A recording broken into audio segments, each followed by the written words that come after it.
Good evening, everybody, and welcome back to the Toon Review YouTube channel with the four horsemen of the Toon, with Barry, Peter, and John. Good evening, gents. How we doing? How we doing, lads? You okay? Yeah, have we all good from last night? Oh yes. As soon as I finish me player ratings, yes. Yeah, it was a bit of a disaster, wasn't it? I mean, we may as well get straight into it because those that watched my immediate reaction last night kind of understood what kind of mood I was in after watching that pile of crap last night. It really was bad. I got a bit annoyed at people who were shouting at Newcastle fans for overreacting last night. It wasn't an overreaction at all. Basically, it wasn't the fact that we lost to Chelsea, Peter. It was the fact of the manner we got beat by. There was no effort, desire. There was no hunger to get back in the game. And it was just downhill from the word go. Oh, yeah. I mean, where do you start? I mean, the motivation from the manager was not there again. I mean, not to mention the tactics again. A lot of people massively underperformed. And speaking of tactics... Oh, there it is. There's his tactics paper, guys. Get ready for it. It's going. It's gone. Tactics ripped up. That's about the second time in a month. Well done, Peter. Yeah, something has gone badly wrong with the tactics. John, I know I did the watch along with you again, as per usual. We had a good laugh on there. John does a watch along for the matches, and I join him for them, and it's really good fun. But we were just bored yesterday, John, weren't we? Really, in the second half, there was nothing happened. Well, I mean, Chelsea took the gas to the foot of the pedal in the second half. If they really want to give it a go and hurt us, then they could have done that. But really, the first half was shocking. I mean, it took 31 minutes for Werner to weave his magic. Wow. I mean, the way Craft gave him that much space, he made him look like a prime hazard last night, honestly. And let me tell you something. We all know Craft ain't good enough for me. Or crap.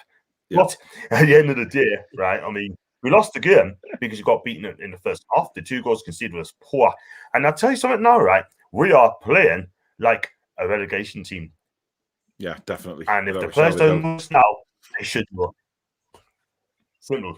And would you play Joe Linton? Would you play players like him in a relegation dog? I certainly wouldn't. No, not at all. Barry, I mean, sorry, John.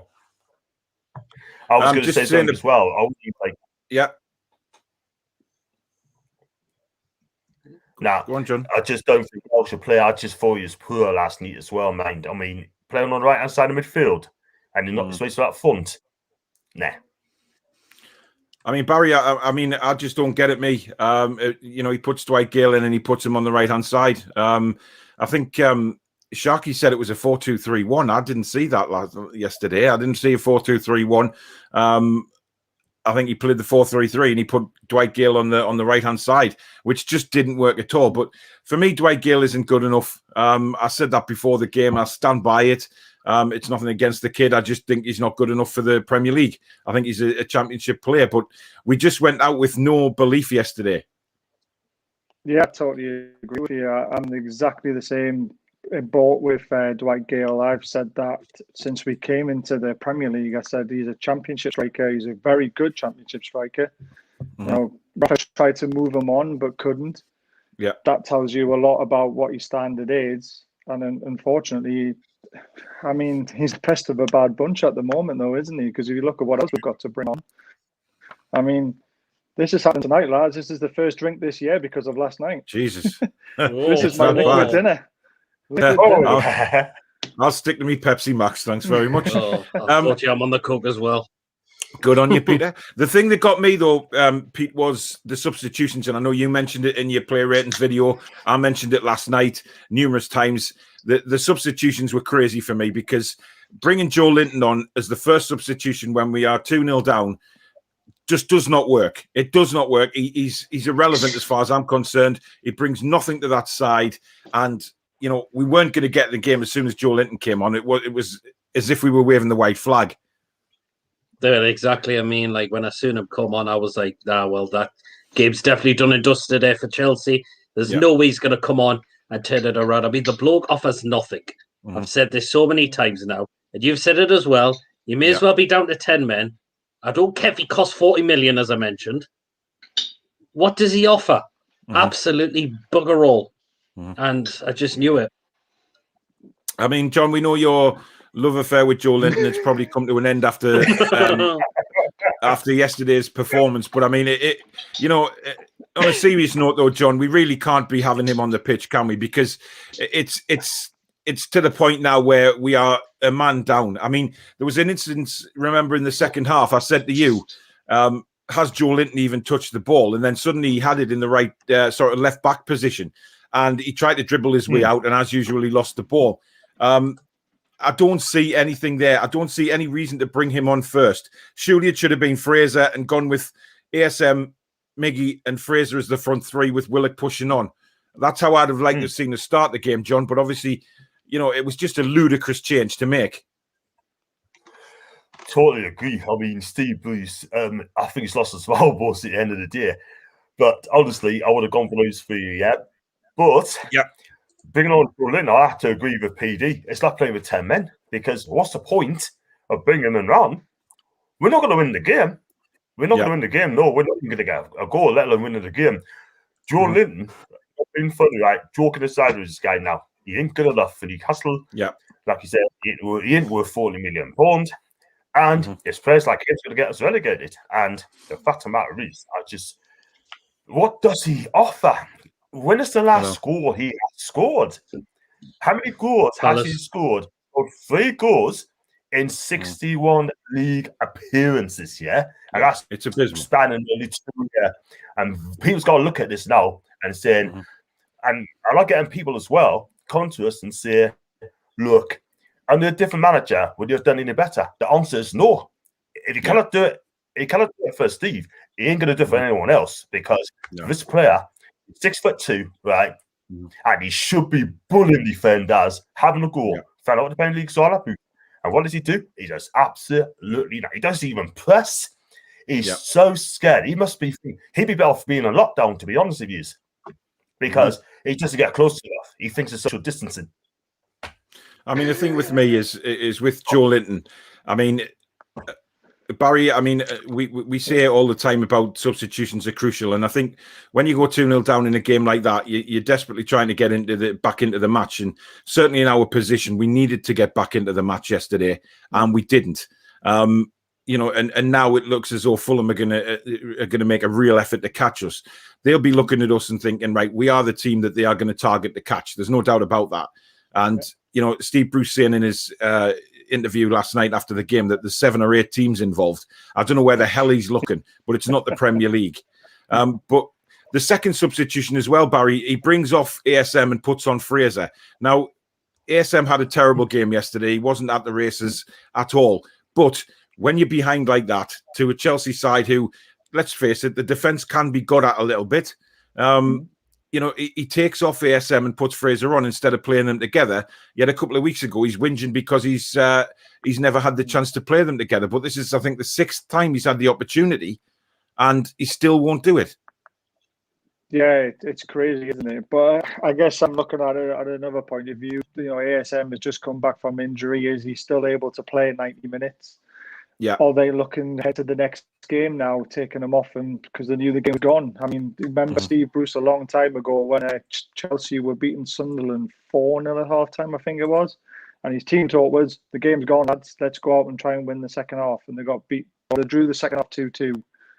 He got a 0-0 draw in the second half last night, and that's probably the best result you could have hoped for. I had no illusions going into that second half that we were going to get anything from that game. So disappointing, really disappointing. It was so frustrating to watch, wasn't it? It was just so boring. I mean, the best part of the match for me was the last 50 minutes when I was in bed not watching it, trying to get some sleep before I went to work. I think me and John were talking about gardening or something towards the end of that game yesterday. It was that bad. Honestly, it was shocking, man. Just talking about Alan Titchmarsh stuff, You know what I said to you last year on this stream? I said, if you live in Australia, you live in America, if you live in all the other side of the world, right? Yeah. You know what I said to him? I said, just go to bed. Go shop with your wife and kids. Don't watch this. Let's do the worry about it. I mean, just go to bed, and don't watch this. You know?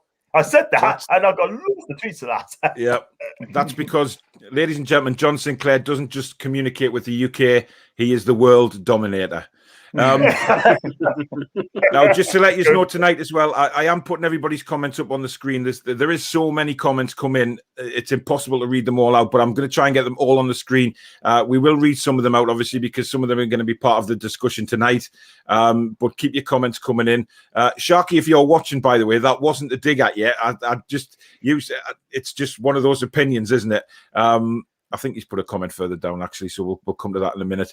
John Bruce says it just gets worse. I mean, it is. It's not getting any better. The third substitution we'll talk about as well, Peter, which was obviously, Andy Carroll for his usual last 15 minutes of, well, whatever it was called. I don't know what he was terrible yesterday when he came on. I mean, he was giving fouls away.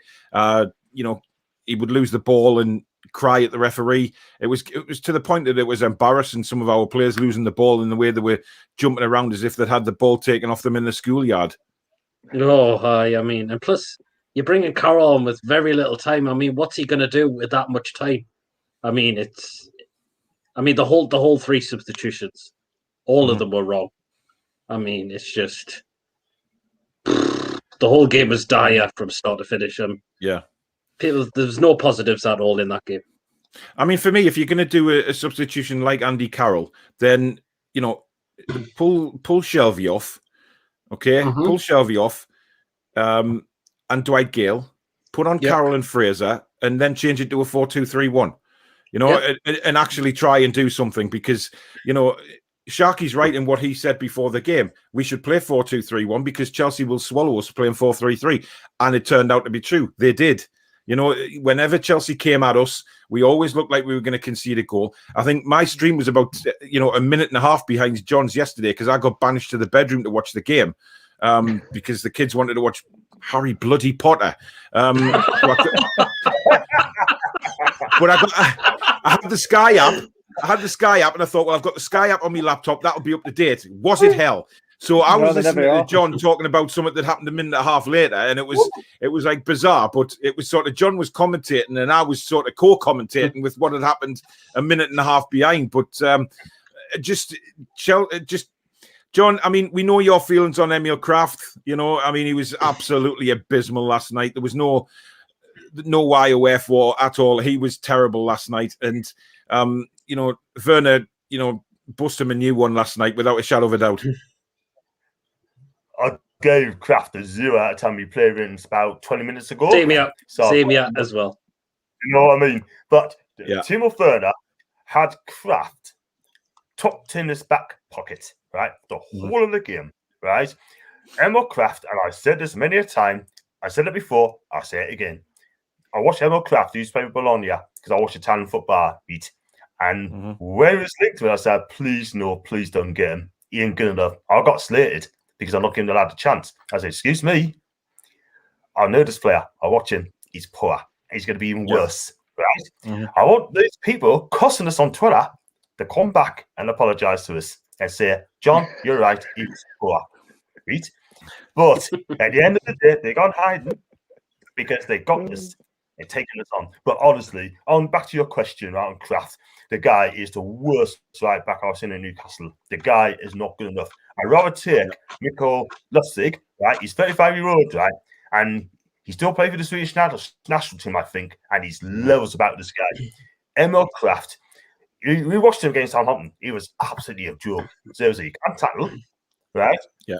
He gives the wingers too much space, right? And when he gets skinned, he never catches back, The guy's 5'11", and I'll expect a lot more from him, but no. The guy, he's the only right back I got at the club now, yeah? And he's going to take his chance, but he was poor last night. And he was. For me, he should never. I mean, I watched both your player ratings, and you are very harsh men. You are the Simon Cowells of player ratings, without a shadow of a doubt. I thought I was being harsh with mine, but I didn't give any zeros actually, and I think I'd give a 0. No, I didn't. I don't think I even give Steve Bruce a 0. But it's funny because obviously I did my play ratings video this morning, and then obviously I uploaded it for this afternoon. So if you haven't seen that, go and see all of our play ratings videos, because there is a little bit of a difference. I didn't score anybody over a 6. There's no way I would have done that, because that was just ludicrous. But I have noticed that you two are rather like the Simon Cowells of play ratings. It's hilarious. That's it. Speak the truth, baby. Exactly. Speak the truth. Jake, good evening, mate. You've said criticism of a manager and team trending towards relegation when they're capable of far better is not overreacting. And that's a Leeds fan saying that. So, you know what I mean? It's cheers for the comment, Jake. It's true, though, Barry, isn't it? I mean, not a lot of Newcastle fans saying there's an overreaction. There isn't. We're worried about getting relegated, which is a distinct possibility. And if Fulham win their game this week against Burnley, that's 4 points the gap. We know that the more you get sucked into it, the more you start to panic, and it starts to affect the way you play. I mean, it can't affect us even more, I don't think, given how badly we played. But it does creep into the players' minds, doesn't it? Yeah, it massively does. I mean, Fulham are on a high, aren't they, after winning their last game? I never expected them to beat Everton. First time they've beaten them in the Premier League. There you are. And there was alarm bells ringing for me when that happened. And then I looked at the next game. They've got Burnley. I even put a tweet out saying, what do we really want? Do we want Fulham to get beat at Burnley, or do we want a draw? Because a draw would put Burnley 2 points ahead of us and keep Fulham within an arm's distance. But Burnley win, that puts them 4 points ahead of us. Fulham, still 7 points, but they've also got a decent run of games, where we've got a bad run of games coming up. So it's a difficult one, isn't it? I mean, Brighton are still down there as well. They're only a point ahead of us. So I don't know where Steve Bruce has got 7 teams from. There is 4 teams fighting for that final relegation spot, and at the moment we're favourites to be in that third spot. And I am very worried. Yeah, see, Wolves were playing badly as well. Yet they put in a performance at Southampton, got the 3 points there.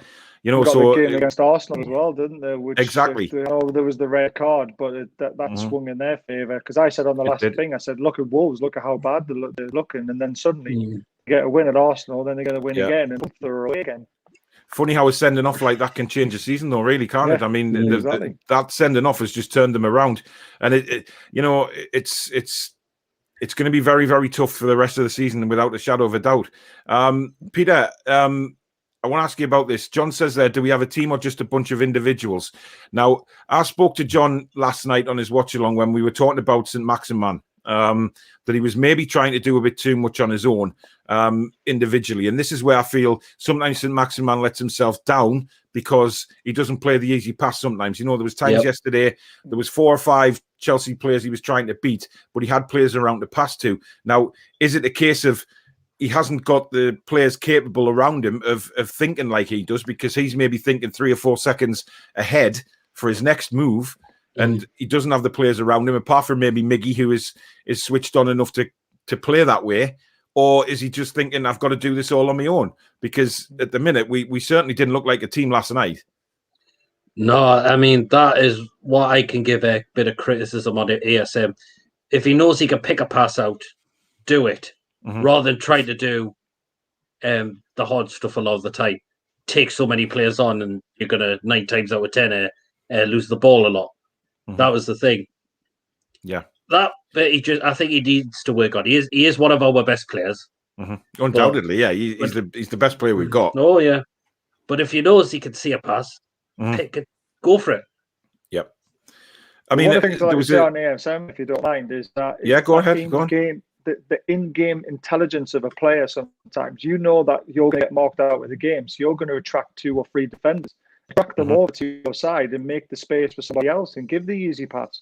It opens up so many more doors. And I think, like you said, he wants to do too much all the time. He wants to be the saviour. He wants to be the one who wins the game for us. But sometimes winning the game could be attracting 3 defenders away from the rest of the team, and then hopefully open up spaces for somebody else. Or just making a simple pass, pass, and then he could make a run and receive the ball somewhere else and be in on goal.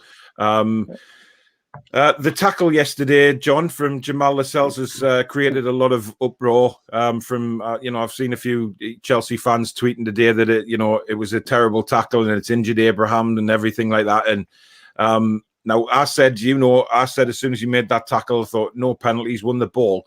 But you slow it down, and he did take Abraham first. So I've seen them given, and I've seen them not given. And I think he got the benefit of the doubt yesterday. But the build-up to that point was terrible. A simple pass over the top just completely split our team in half. And, Abraham's is in, and it was just the pace of Lascelles that got him back to make the tackle in the first place. But the way we were carved open last night is massively worrying when it comes to playing the likes of Man United and Wolves. You're telling me? I mean, I watched that tackle again, and going back, I think I have to agree with you, just got Abraham first, then the ball. And I've seen him given, I've seen him not given. But you're right, it's the midfield. When the balls play over the top, it's also the midfield's the defence. Absolutely shocking. We are so easy to play against. We're so easy to get picked up. Well, and I'll tell you something now, right? If this carries on, like you said, on Sunday, I'm worried about Sunday with Cavani, Rashas, and you got Martial, and I think Green will play as well. But I tell you something, we probably did on Sunday, especially Cavani. He'll not miss. I could see a 4-5-0 Hammond on Sunday. I really can. The thing that gets me is I think Ollie will have watched that, John, and sort of thinking, right, I've got Rashford, I've got Greenwood, who are very, very pacey players. Martial to a degree, Cavani. He'd be looking at the likes of Craft and Lewis and thinking they could have an absolute field day against us. Sharky, good evening, matey. Go and follow Toon Army TV. Fantastic YouTube channel. Good guy, great guy. So go and follow him. Go and put a subscription on for him. He says you can't blame Steve Bruce for the defeat last night. He set up 4-2-3-1, and that's what the TV had us down as. In the end, the players didn't play to it. The lads were poor and need to take responsibility. I agree that the players were not good enough, and I said that last night, that a lot of players need to take a good hard look in the mirror. I'm not sure about the 4-2-3-1. I didn't see that personally. I thought Gale was on the right, Miggy through the middle, and ASM through the left. But to be honest, we all said, and on the show last Monday when Sharky was on, that our best formation is 4-2-3-1, and I will stand by that as for the rest of the season. I think our players are better suited to 4-2-3-1, Peter. Yeah, I mean, we've definitely got the players there to do it easily. And I don't know why. Steve Bruce must now have something against him, why he's not going to go for it. I mean, come on, like he doesn't want to play SM and Fraser together when he said he does at the start, and you're thinking, what's the man on new? I don't understand this thing he's got with Fraser. It's like, has he had some sort of falling out with him as well? There's so many rumours going around about falling out with different players here and there, and it really has annoyed me. Sharky says, on a good note, evening lads. Good evening, buddy. Chelsea were too good for us yesterday. They were a good side, but I believe that I believe they were there to be got at, Barry. I believe, we look at Azpilicueta. He's lost a lot of yards of pace over the years. Alonso is not the greatest defender at left back. He played brilliantly yesterday. Don't get me wrong. In an attacking role, he was always forward for Chelsea. Rudiger doesn't know what day it is sometimes, and I just think those three were there to be got at, and we didn't quite do it yesterday. Yeah, I completely agree. I mean, should Fraser have started really and played on the right wing to go at Alonso, push Alonso back instead of letting Alonso be so far up the pitch all the time?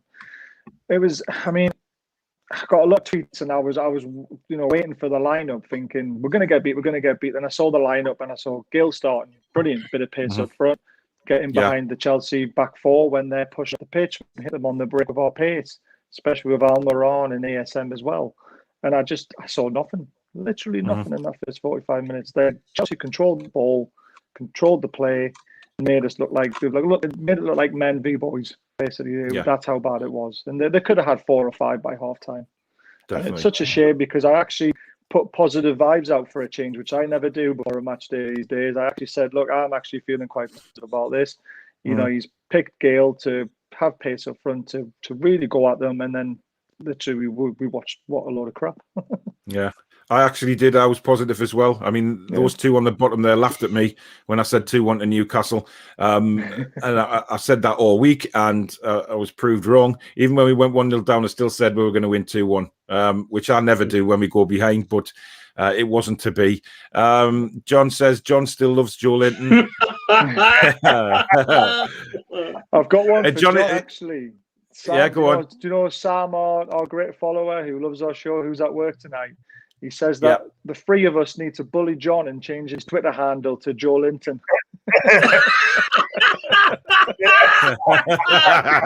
That's for you, Sam. Is that Sam? Is that that's Chippers. Chippers, he's a good bloke. He's a good lad, Chippers. Yeah. Right, John, would you do that ever? Just for a laugh? Just maybe for 24 hours, change your Twitter handle to Joe Linton or John Linton? Just for Sam. No. Oh, do you know he is us thinking you're a good sport, John Sinclair? No. I'll get lynched. Jason, good evening, my friend. He says, agree or disagree. I think Dwight Gale is a good striker. And personally, I think he's our second best striker at the club. But I feel for him, he got slated, but he wasn't playing in his central role. I know he wasn't. Let's be fair to Dwight Gale. He wasn't playing in his position, but he was very anonymous. And what gets me about Dwight Gale is he falls over too easy. You know, there's a breath of wind. Somebody breathes on him. He falls over trying to win free kicks. And then you look at Callum Fraser, who was strong as an ox, holding the ball up, making runs. You know, even when Callum Wilson was put on the right-hand side against Southampton when we lined up 4-3-3, you know, he was still much more in the game than what Dwight Gale was. And the fact is Dwight Gale is our second best striker, but he's a championship striker, and that says a lot, you know. Peter, I think, you know, if we look at Dwight Gale, he has scored some very important goals for us over the time he's been at the club. Don't get me wrong, but I just feel like, you know, he's older now, and his injuries have caught up with him a little bit. And I think I genuinely think he's maybe going to leave in the summer. Yeah, I think I've heard rumours that he is going to see the rest of his contract out, and then I think he will be gone. And I think it is totally the right move. Mm-hmm. It's great in the Championship for, but it's just not the Premier League for him. I mean, you looked, and he hasn't scored double figures with us when he's been in the Premier League with us. Mm-hmm. That is the thing. So you can tell he is more suited for the Championship than the Premier League easily. But again, I mean, he didn't have to play Dwight Gale out of position last night. He could have just put Fraser on from the start for me. There was no reason for not doing that, because I thought we would be quite effective if maybe, you know, with Fraser cutting in from the right, ASM cutting in from the left and having shots. One thing that really pissed me off yesterday, John, was the fact that we spoke about this before the game, and when we saw Kepa was starting, you know, thought, right, he's had an absolutely awful time since he's come into England. And he's made numerous mistakes at Chelsea, which is why he was dropped in the first place. They ended up bringing another keeper in. But we didn't test him at all. You know, we didn't test him with crosses. We didn't test him with shots. You know, when a keeper is low on confidence, the one thing that you have to do is pepper that goalkeeper into making more mistakes. Yeah. Well, I looked at the team sheet Chelsea had while I do my preview lineup. I think, oh, wow, Kepa's in goal, and hopefully it could be on night if you take the shot on goal. But we never even laid a glove on them, didn't we, at all whatsoever? Not just the keeper, but the defence. The defence had a comfortable night, and it is so frustrating. But John just showed out the shot from the free kick, which Kepa did save. Other than that, that was it. And it was just so easy. He made this save from Willock, didn't he, with the header? But I think he made that look like one for the cameras, I think. I don't think he needed to be diving like a swan for that. I mean, he could have just sort of moved across his goal and caught that, but never mind. But it's a shame. I mean, it just goes to show now, and I said this on my player-ins earlier on with Davey earlier on, we are such an easy team to play against. And we're the watch club by Sky and BT. Why? Because we are soft touch, and they expect opposition to score goals against us, and we don't lay a finger on them. But again, as a whole, I'm not surprised, because we don't attack much. We don't have a go at teams, you know. And I'll tell you what, I'll go further. If we get relegated this season, right, I'm not going to be negative. If we get relegated this season, I have no complaints. No complaints whatsoever, because you don't deserve that. You don't deserve to be there. Well, I mean, we know that. Andy says, to be fair to him, he's got 3 decent feet. I'll take it he's talking about Joe Linton. I'll have to ask him about that later on, because that's a strange one from him, Andy. That's your mate, isn't it? It is, yeah. Yeah, He's a fan of Andy, the show now. just explain what you mean by that, buddy, because I'm a little bit confused at who's got 3 feet. Ken Robinson, good evening, Ken. Hope you're well. Hi, guys. Hope you're all well. And Paul, your rant last night was exceptional. Those who didn't see it really missed out. You can go and watch it on the rerun. Lots of people watching last night, and they know what they're going to get with me. Just heart on the sleeve stuff, which it was. Rant exceptional, which is more than you could say for all 11 in black and white. And I think, when we do these reviews on our channels, guys, we all show more passion than the players at the minute. And that's what's probably upsetting us more than anything else is the way we lose games.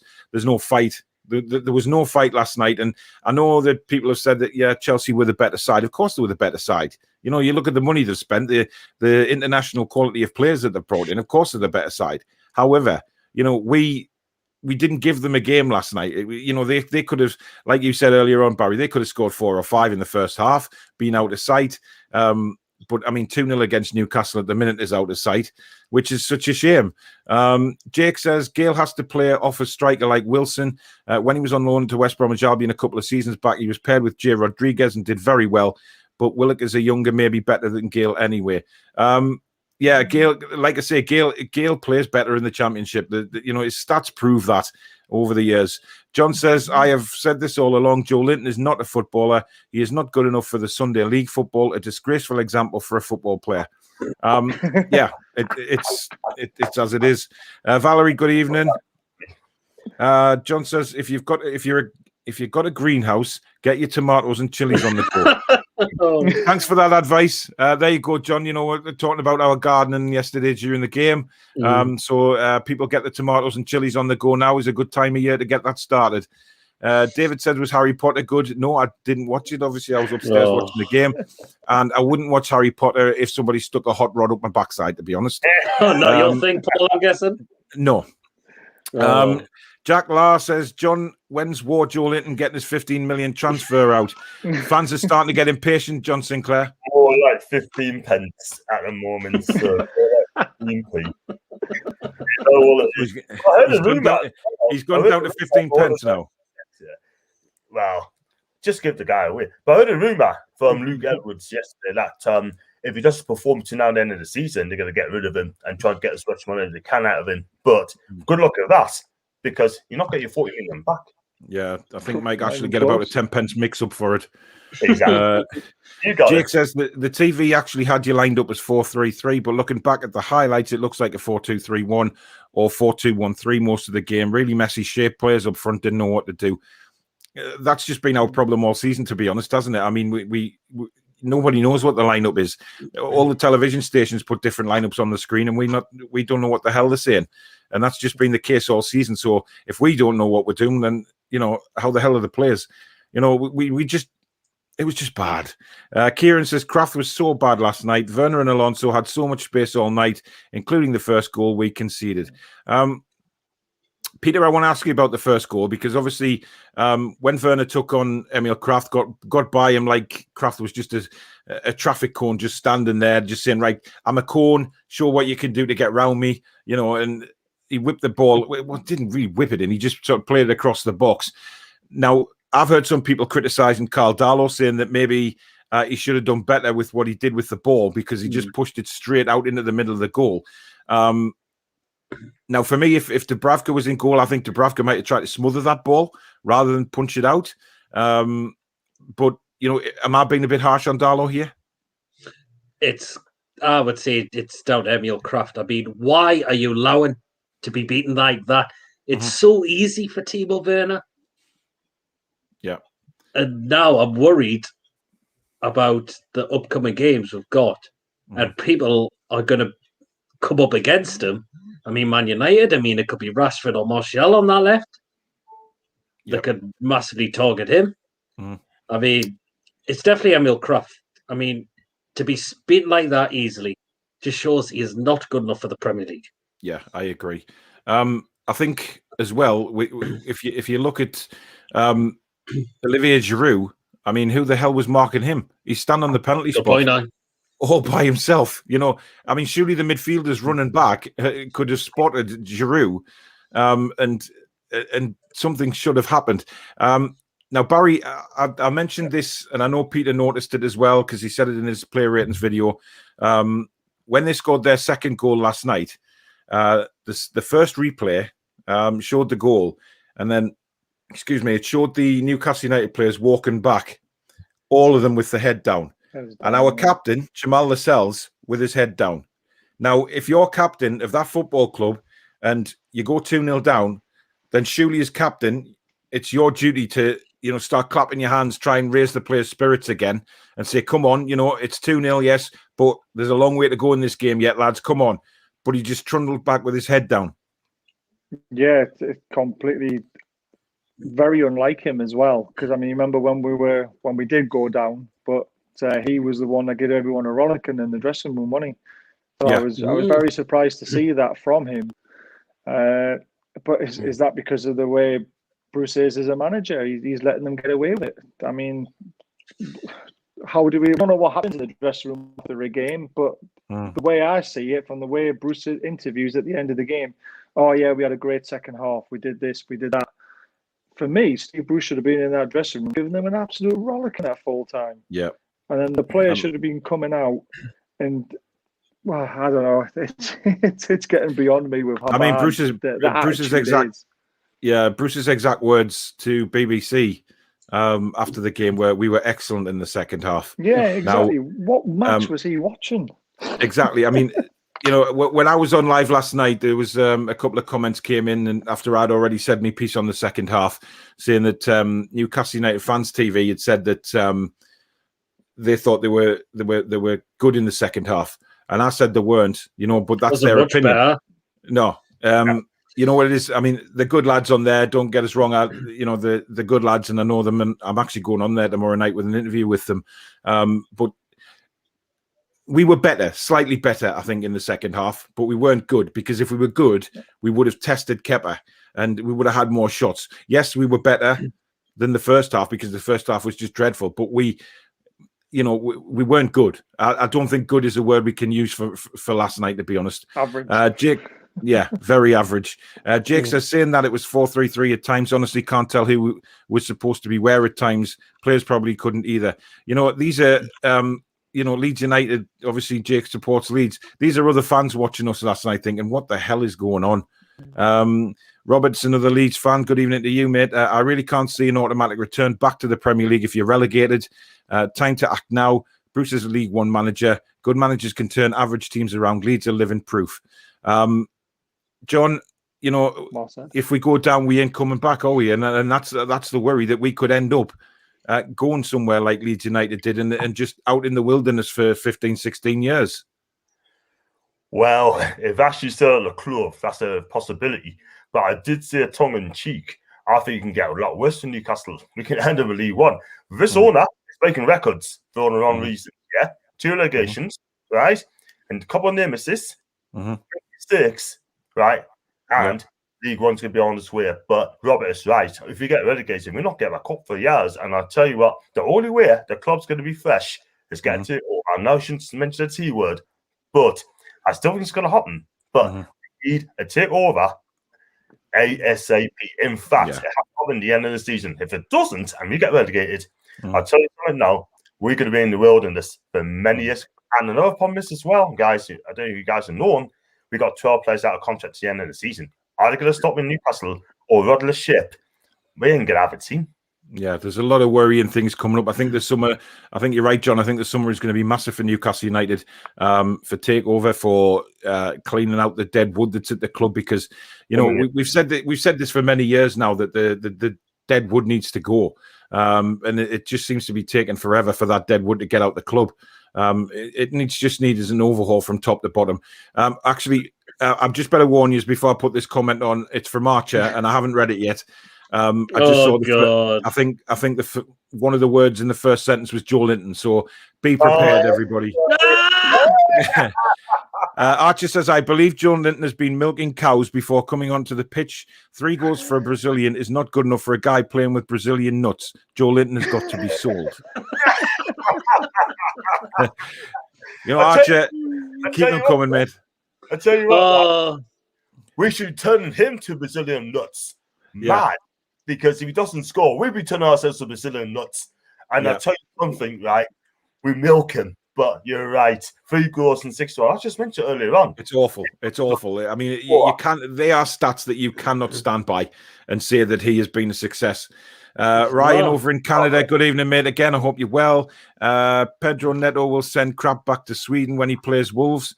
Yeah, I mean, can you imagine what Pedro Neto can do? I mean, that guy is a fantastic footballer, and he'll just rip him a new one. John says absolutely nothing wrong with that. Lascelles won the ball. Fair enough. I agree. I don't think it was a penalty, but I have seen them given. Jake says issue with the tackle on Abraham isn't the initial contact, but Lascelles traps Abraham's ankle with his other leg and twists it. Looks accidental and not a pen, in my opinion. Just nasty and painful. Hope he's okay. Yeah, of course, we wish Abraham a speedy recovery. The legs got tangled, didn't after the tackle was made. So Sharky says, I can see us staying up. March could be crucial month. I said last night on my reaction show that, we play Fulham in the last game of the season at Craven Cottage, and this could just be typical Newcastle United to go down to that last game, Barry, and be in serious trouble. That we need to get something out of that game. We remember Villa a few years ago when we went down. That was heartbreaking enough. That was horrible. We're heading for part 2. Yeah. I mean, we beat Fulham. We beat them 4-0. When Rafa was in charge. Yeah, it was on the end of the last game of the season. Yeah, everyone went on the boat trip and got absolutely hammered. I think we'll be doing that for another reason this time, though, won't we? We'll be getting absolutely hammered in sorrow again. I remember the Villa one. That was horrendous. I was in the pub that day with all my mates and that, and silence. It was pretty painful that day. I'll tell you one thing about the Cells challenge. And I haven't done my match review yet because I've been at work. But I do actually say this, and I write all my notes through the game. And I said that's probably the worst thing that could have happened to us was Giroud coming on because he's going to score, and 10 minutes later he frigging scores, doesn't he? I think that was the worst thing that could have happened. I think Abraham on that pitch, we might have had a chance of actually keeping a clean sheet because I rate him, but I don't. I think he's in that sort of area with Gale again. Is he a better Championship striker than a Premier League striker? So the Sal's great tackle, but mate, you shouldn't have injured him. It shouldn't have needed to happen anyway. We should have been, just a simple ball over the top is just a shocking thing to happen. Nat says, evening lads, best Toon show at the moment. Well done. By the way, is that a Metallica Kill Them All t-shirt? Yeah, he's on about mine. Yes, it is. Peter is. Peter's got his muscle vest on tonight just for the, he's been limbering up them biceps, ready to this is kick how some they arse wore them back in the 80s. Back in the 80s, this is how they used to work. Yeah, I know. I've got a Metallica shirt on as well, but there you go. Let's have a look. Every ex-Manchester United player is a terrible manager. Fulham win the next 2 games, and we are doomed. Panic will set in. There is no doubt about that. The panic will set in, and it's inevitable because it happens with every team. Thomas, good evening, mate. Pele, I am the best footballer in the world. John Linton, hold my beer. Oh my God. Andrew Seaton, good evening, mate. Good evening to you as well, Ryan. Hope you're well. John says it's not long ago that we had a really good defensive team. What has happened to it? Peter, you want to answer that one? Yeah, exactly. I mean, they just get what you call Bruced, because Bruce plays dinosaur drab tactics every single game, and that's how we're getting carved up open. Not to mention when the bloke just stands there with his hands in his pockets, just not giving out instructions with that look on his face, and it's. I know. I mean, I made highlight of that last night as well, and on my video today. Just how bad, how bad I feel every time. I mean, John, because we watch the games together. When it pans to Bruce on the touchline, and it's like your heart just sinks. You've got other managers in this country who are shouting and screaming from the touchlines, pointing directions, and he just stands there next to Steve Agnew with his hands in his pockets with that stupid look on his face. Like he's about to catch a bird jumping out the water or something. He does. He looks like a salmon. Like salmon have their big, massive chins. Just I can't say anything else. That's how he looks to me on that touchline. The man just inspires nobody. And when the cameras go to him, all he inspires me to do is throw something at the telly. I just can't imagine, John, what it would be like if fans were in the ground watching that shit show. Well, I totally agree there. You know, it doesn't inspire anyone whatsoever. It doesn't inspire the players. Players needs to be urged on by the manager, give him a bit of confidence there, do you know what I mean? But he ain't doing that. But listen, it seems to me that Bruce just don't really want to be there. I mean, he just probably fed up himself. Do you know what I mean? But yeah, that's a matter is right. If I was a player, I want my manager to encourage us, sort of thing. Tell us where to go, tell us what to do, where to be. Do you know what I mean? And unfortunately, he just doesn't do that. All he does with his hands in his pockets, sometimes he just claps, sometimes he just walk away. I can remember last season when we played Man City and we lost 5-0. Yeah. 3 goals up. Man City was 3 goals up. Right? We had the drinks break. Pep still directing players where to go, sort of thing. I think he grabbed someone by the neck and said, look, you do that, you go out there, sort of thing. You grab someone around the neck. What does Steve Bruce do? He just stands there. He says notes, right? The players wants to be guided. This manager, this fraud manager, I'm sorry, doesn't do it. Yeah. And that's why the players look a bit hacked off. They just don't want to play for Steve Bruce. And it's going to get worse, man. Yeah, it is. I mean, he actually inspires me to want to shave my face with a rusty razor half the time. But I don't think he could even inspire a cow to have a shite. That's how bad I think he is. Honestly, I just can't stand the bloke. I really can't. Jason said we once had a top captain in Lascelles back in the day when he was very vocal and even threatened more Diarme and got him performing. Now he's been bruised and is just a shell of his former self. I remember that happening. He did. He screamed at the players, and he was doing it last season. You know, when the lockdown, we first came back from the lockdown. You know, I think it was Bournemouth. He gave somebody a rollicking as well that came across on the microphones. But this season, we don't know. It's just gone to pot. Craft never had any backup. John, please do not give that boy any credit, please. I mean, you know, I think if you stuck 11 men beside Emil Craft, he'd still be shite. I mean, I can't see it, John. I know you're trying to be nice to him, but I can't be because I just don't like him and he's crap. Jason says, breaking news on Sky Sports News. NUFC have cancelled the contract of Craft and replaced him with another Swedish star, the Swedish chef from the Muppets. I was going to say Swedish cat food. I was like, Swedish chef from the Muppets. Yeah, my God.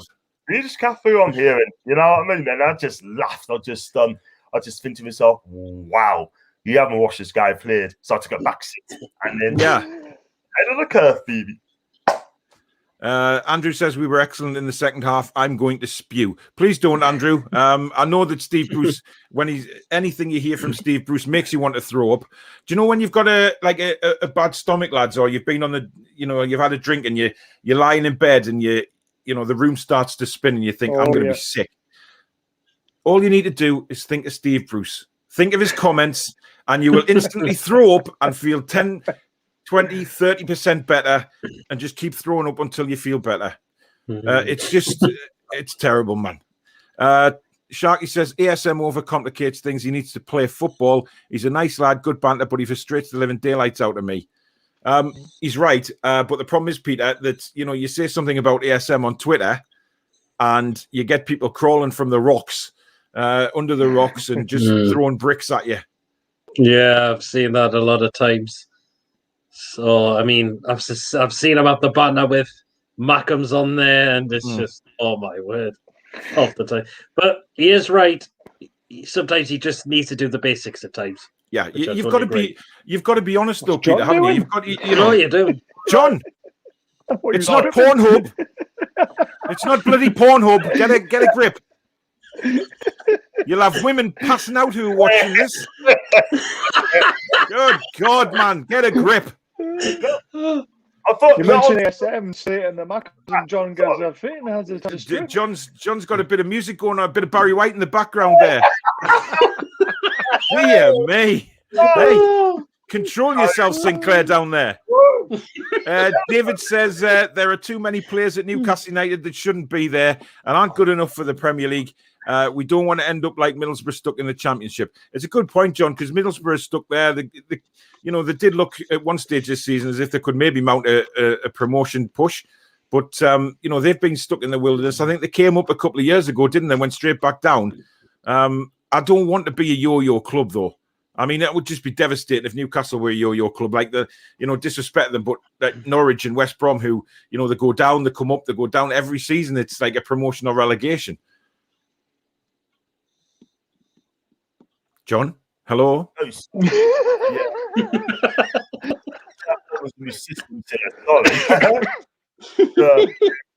Turn that other laptop off, John, and concentrate on the show. I am, man. I don't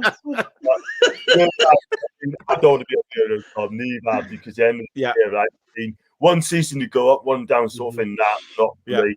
To me, I'd rather stop in the Premier League as long as you can, and if you can stay in the Premier League, great. But Middlesbrough's another one, sort of, and they've been there for about 3-4 years, and what's going on at the club, where he's putting enough money into the club, Gibson, to make it happen. But someone ain't right at the club, unfortunately. But they do try and get up. They change too many managers at the end of the day. I mean, I think Warnock's been a good appointment for them. I think but he's getting on. The trouble is he's 70, 73 or something now is Warnock. I think he's not going to be around forever, but I think they've got him in to try and get them in the Premier League and then try and get a bigger name manager. But this is the thing. I mean, Newcastle United are a big club. I don't care what anybody says. We are a big club, and we shouldn't be where we are.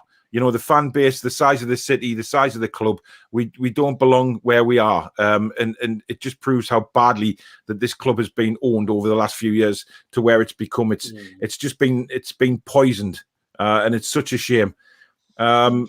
Read that one from Sharky. Gary, good evening, mate. Good evening, guys, and how's you lot? And would you think NUFC should bring back Cisse, who used to play for NUFC again? He's still banging the goals in. I think he's about 5. I thought he was about 364, but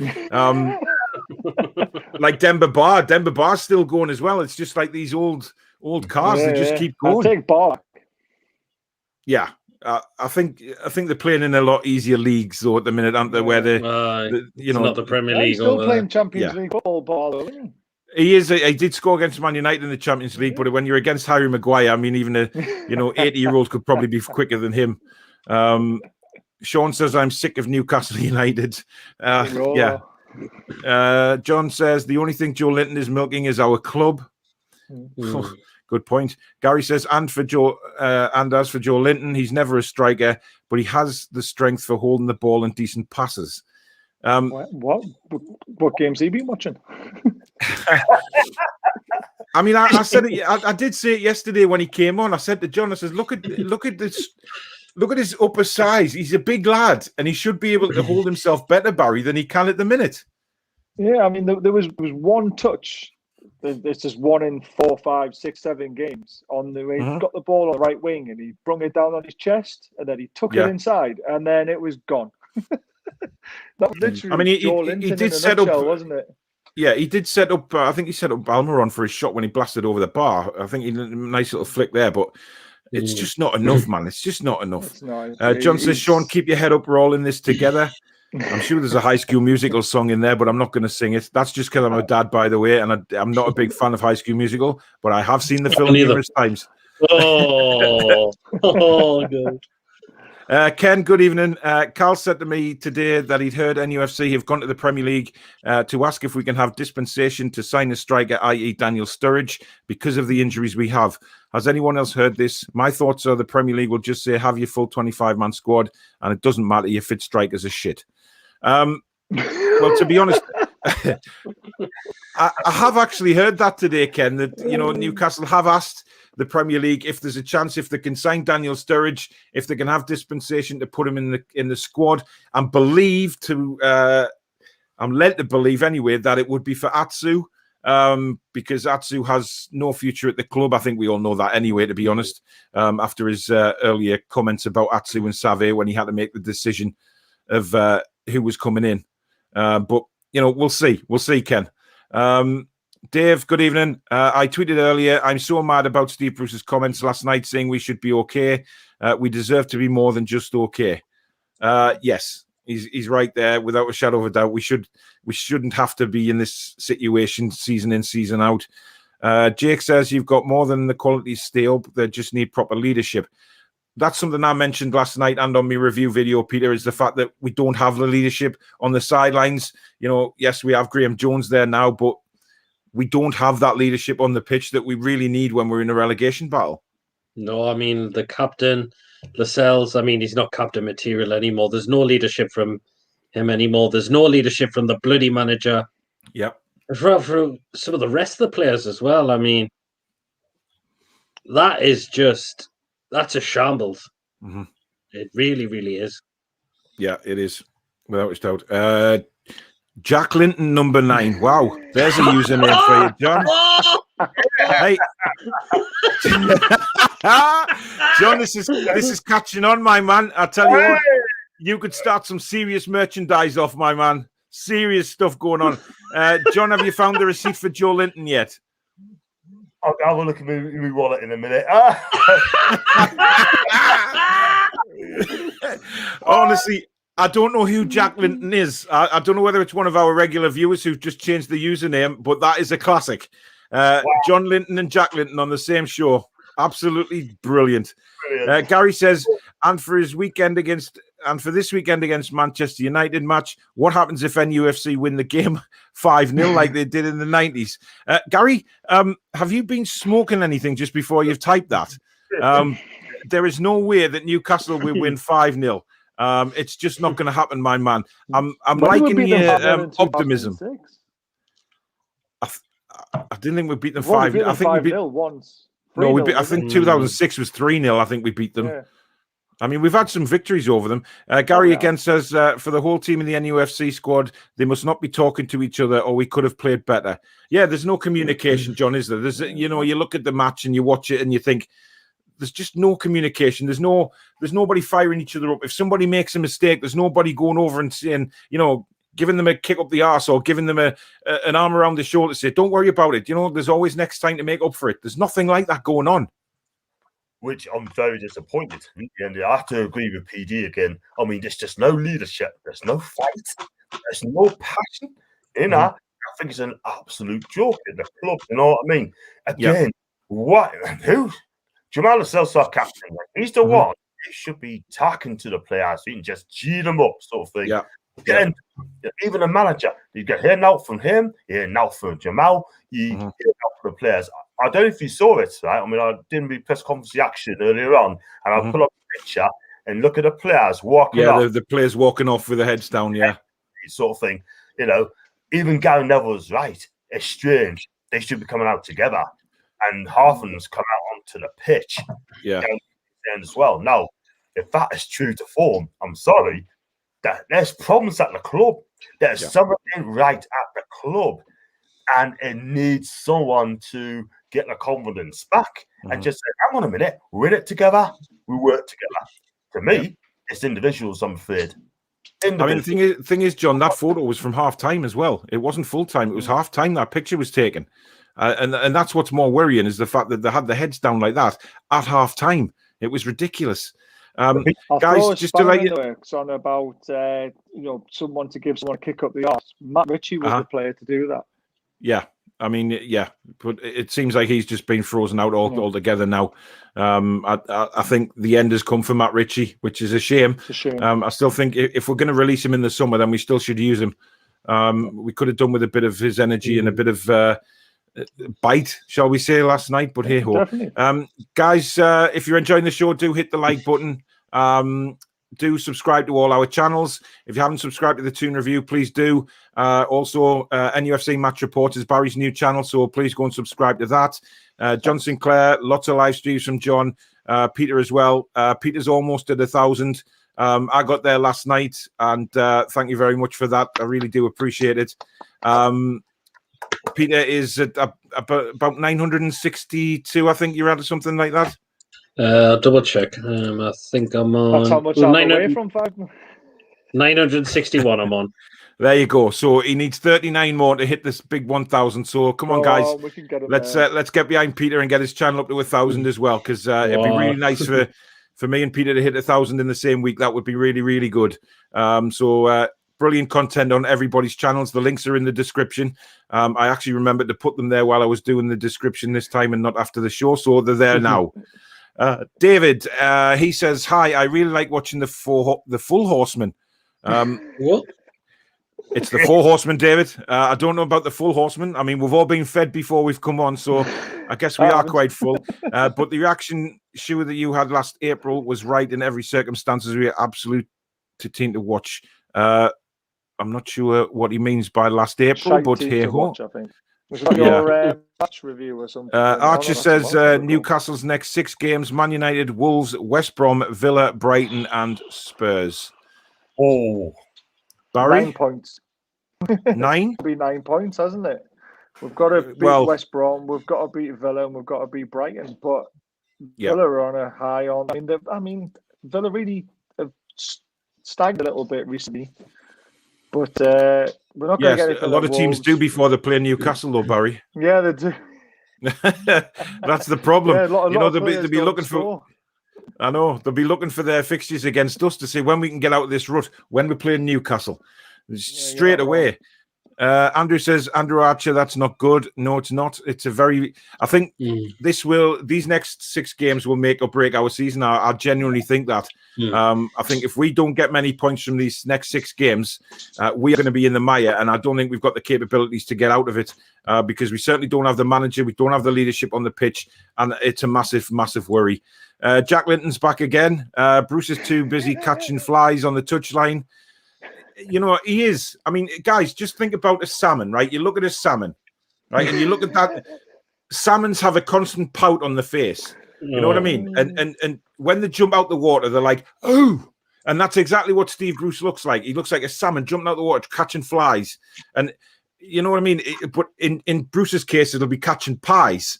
But I'm just sick of the man. I'm just sick of him. He's just not inspiring for anybody. Scott says, great show, guys. This season is just like the McLaren era. The only difference is Steve Bruce constantly says, well, you know. Jake says, Steve Bruce with his face like a sad balloon. He does actually. That's a good one. Yeah. Ryan says, don't worry, lads. If we survive, we have 1 more year of Bruce Ball. Yeah. Thanks, Ryan. There you go. There's a salmon on the screen now on Barry's screen. Steve Bruce's face there with his big chin sticking out. Oh, my God. Is this what this world has come to? Dear God. Ryan says, breaking news. John Sinclair buys Joe Linton for 15.5 million. I'd love to know where you've got 15.5 million from, John. Is that your sponsorship with Blythe Butchers? Yeah. Oh dear. Tom says he's dreading the weekend. It could be double figures. Peter? Oh, well, not careful. You could say that. Where do you think Manchester United? Where do you think Man United's real threat is going to come from on Sunday? You possibly look at it. Rashford, Martial, Greenwood if he starts. Yeah. Bruno Fernandes, possibly. Yeah. Fernandes gone, isn't he? Cavani. Do you know what? For me, I mean, Man United have been slated this season quite a few times, and for obvious reasons. You know, the home form has been pretty bad actually this season. You know, we've seen Sheffield United go there and win. You know, but on the flip side of that, it's Newcastle that they're playing, and we keep saying, you know, well, teams haven't done this or haven't done that, and then Newcastle turn up and they look like Barcelona. My worry is that, you know, they will be targeting our fullbacks for the game. There is no doubt about it. They'll feel that they can get it loose and get it Craft and put the balls in. And Cavani may well be too quick for the likes of Lascelles or whoever plays. On the flip side of that is, I think Barry, you're getting me dizzy here. Yeah, sorry, mate. I'm my battery low. It's like being on a bloody roller coaster. Well, you said the flip side, so I flipped my phone. No, that's true. It looks a lot better actually when it's flipped like that. So you fill the screen out. You see. At the other end of the pitch, though, we've got Lindelof and Maguire, John. They are not exactly the quickest defenders in the world. And I said last night that Maguire has a turning circle of an oil tanker. I genuinely believe if we've got pace against them, we can get something. That's if Foose allows them to play their own game. But you're right. They're not the quickest of defence sort of thing. I've been Maguire. Young goes, what is he, 6'4"? And, he's a decent, he can be decent. He's good in the air, isn't he? He's good in the air, but he's not good on the ground. Not for good on the ground, no. I think he can be get at as well. And Lindelof as well could be got at as well. But I'm not being funny, right? But I think United's back four. Wan-Bissaka has quality at right back. Kind of going forward, and I think Luke Shaw, I just think he's back to his very best. Yeah, I like Luke Shaw. I think he's a fantastic left back. I think Jose Mourinho almost ruined that kid.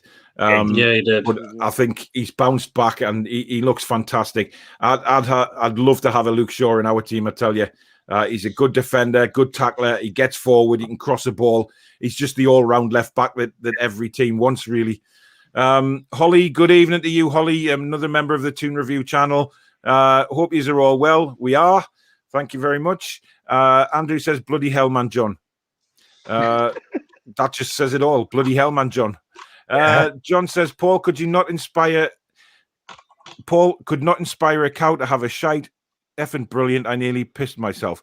Well, please don't, John. I mean, unless you want to go out and quickly grab... all I can suggest is next time you watch the show, make sure you got your man nappies at the ready, because if you're going to do that sort of thing, then it's not great. It's not great. Please don't. We've had guys threatening to spew up, and now they're threatening to wee themselves. I think it's going crazy tonight. Tom says, seen John and Joe Linton serving on the weekend at Blythe Butcher's. Blythe Butcher's back. I tell you what, I'm sending them an email in the morning and I'm sending them clips of this show because I want a sponsorship. I would just love to start a show saying the Toon Review, 4 Horsemen of the Toon, sponsored by Blythe Butchers. That would make my day. If anybody out there knows of butchers in Blythe who would be willing to sponsor this show, please do, because I think it would just make everybody's day, and we'll get little Blythe Butchers badges sewn onto our shirts for this show, and it would just be quality. Nice little bit of lamb shank for a Sunday dinner and stuff like that. If I just want to go back quickly, Holly. Holly. She's on my she's come on my show on Friday, the press conference reaction, and you know what? It's such an honour for Holly to come on. But she's doing brilliantly, isn't she? She's a cracking lass. She's a talent, right? And we're not going to do 3 hours on Friday. I'm going to do just 45 minutes to an hour with her, and that is it. Because that makes a change for your streams. Because last night it nearly caused a havoc because you all came on. So now, listen, it's me and Holly on Friday for about 45 minutes to an hour, that sort of thing, straight into it, and she is absolutely amazing. And she's brilliant. We love Holly. We love her. Just try to, lessen you. I thought your last stream last Friday was going to go until about 6 o'clock in the morning. I know. I just was on the action, not 3-4, man. It was crazy. It was absolutely crazy. It was brilliant, though. It was a brilliant show. Sharky says, I was thinking if Fulham win both games and we lose to Manchester, could Mike Ashley pull the trigger on Steve Bruce? It's possible if Fulham are 1 point behind. Sharky's got a point there, Barry, because I think, rumour has it that he was all along that he wasn't going to do anything with Steve Bruce as long as the threat of relegation wasn't there. Now the relegation threat is there. I think there's a big chance that he would pull the trigger. But again, as in what happened with Steve McLaren, is it too late? I think it is too late. Unless he pulls the trigger now, he's got to do it now. We need a new manager into those winnable games, like against West Brom. Yeah. If Steve Bruce is in charge of those games, will it be like the Fulham game? Remember that, St James's Park? Down to 10 men Fulham with 15 minutes to go, and there was no fight in the team. There was no urgency. I just think that's what we're going to be seeing for the rest of the season if he's still in charge. I think Ashley, if you want, he's not going to be watching, but if you are watching, fucking no, bigger, mate. I know. Tom says, ask John what day it is. He won't know it's Tuesday.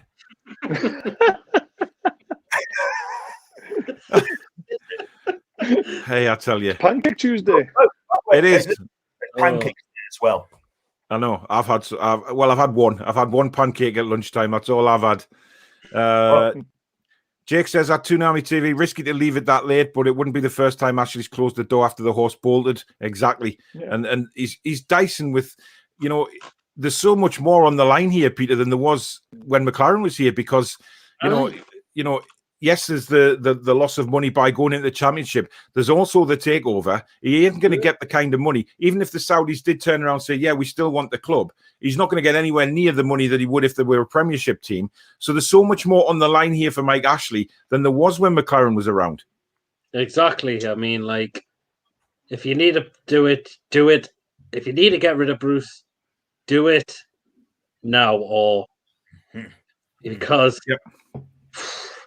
he's definitely one of the worst managers I've seen at this football club. And honestly, a lot of people have commented on that, Peter, about him being the worst ever at the club. But I think if you combine his management skills, which are pretty much zero, and the way he's had to go at the fans, that's what makes him the worst manager. Yeah. Pardew didn't have a go at us like this. McLaren didn't either, to be fair to him. Kinnear was just a bell end. So, it's... Oh, my God, he is chippers. Evening, lads, a quick one after work. Just seen Joe Linton, and he reckons him and John's ASMR channel is going live on Monday. Breaking news again on the four horsemen of the Toon people. We love all this breaking news. John and Joe Linton releasing their ASMR channel from Monday, so do stay tuned for that. I'm sure there'll be some nice massages and whatever goes with it, some nice oohs and ahs coming from the microphones. Joe Linton shot his cupboard slowly now. Oh, no, Peter, don't even go there. Don't even go there. That was... No, I'll never forgive Sharky for doing that, because it's every time I think of an ASMR channel now with Star and John Sinclair, I think of that quote. I'll never forgive Sharky for that. Gary says, big club, lol. We are, Gary. We are a big club. I mean, John, are we a big club?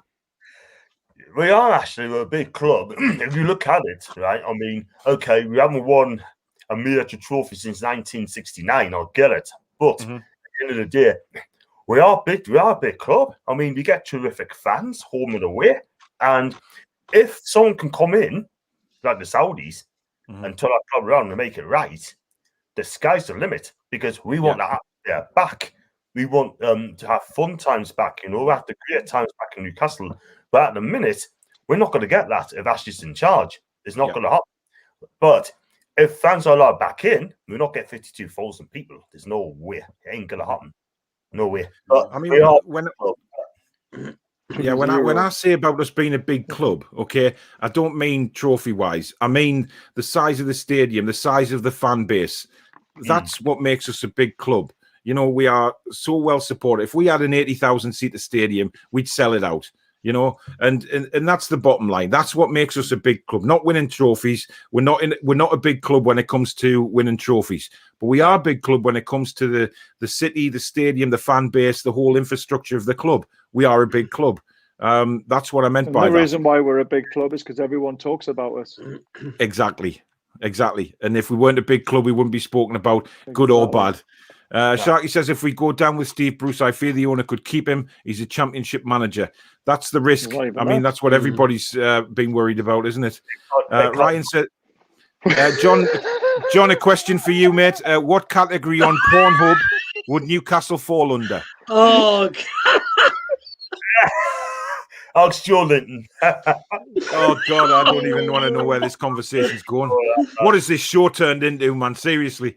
I tell you what, though, the fact of the matter is, after watching Newcastle yesterday, people need to be picked up with a good laugh. You know what I mean? And that's what it's all about. We have the serious discussion on the football, and you've also got to have a laugh, because it's just not worth it if not. I was furious when I did my match reaction last night, but this show just cheers me up. I look forward to doing this because it's great banter. And John, you know, I know you take a lot of hammer with your Joe Linton stuff, but you are such a good sport, such a good guy. You know what? You're just a fantastic fella, mate, and you know everybody knows that. Such a good sport, and the way you know it, it's all taken in good heart as well. Nobody is meaning anything nasty about it. It's all good fun, and that's what it's all about. And that just says what a guy you are, John, as well, because you take it in such good spirits, mate. Tom says, what's your thoughts on Sturridge being linked? I think we spoke about this before. The Premier League, you know, whether they'll grant us any dispensation to play Sturridge, I highly doubt it, given our relationship with the Premier League at the minute. Although, saying that, they may show some good heart after what's gone on and knowing that there's a court case going to happen. Will they turn around and say, yes, Newcastle United, you can chuck Atsu out and put Sturridge in if that's what you really want to do. Paul says, Big Bad John was only showing his bulge off. Oh, really? Christ almighty. I can't believe you've just said that, Paul. And what actually worries me more about that is, where were you looking? You know what I mean? I know John was like having a stretch and stuff, but Paul, you were obviously looking somewhere that our eyes weren't. And that's a bit disturbing. Ethan says, I'd rather start Joe than Gale. Joe offers us a lot more than Gale physically and can hold the ball up. I know Ethan's a big fan of Joe Linton, which, again, is his opinion, and everybody's entitled to their opinion. I don't believe Joe Linton can hold the ball up. He should be able to because of his physical size. He is a big fella. But Barry, he's not able to do it. He's not able to use his size to his advantage, is he? Unlike John just did when he stretched. He's weak. He's weak. Yeah. He's weak. Yeah, I mean, Joe Linton, he has the physique to be a perfect number 9 for Newcastle United and a perfect number 9 in the Premier League. But he's a wimp. Yeah. He's another foreigner who's come into the league and he hasn't adapted to it. He's had plenty of time to adapt to the style of football, to the pace of the Premier League. And he just hasn't got it. So, yeah, get ready. He's got a touch of an elephant at times as well. So I don't know why he can hold the ball up because the ball bounces off him. Yeah, exactly. Is this a salmon lookalike? Please tell me. Oh, yes. I would have said more of a dinosaur with a massive snout. No, he looks like one of... I'll tell you what he looks... I'll try and get that picture back up, right? Do you remember the Muppets? What was that Muppet that just used to squeak? Beaker. Beaker used to have a mouth like that, didn't he? Or Matthew, are you two... come on, lads. You must remember the Muppets. I remember the Muppets, come on. But I don't remember that. That a while since I've seen it. Oh, honestly. I'm going to have to try and find that now. Oh, dear God. Jason says, Joe Linton is like an inflatable blow-up doll. One hit and he is flat on the floor. Exactly. Honestly.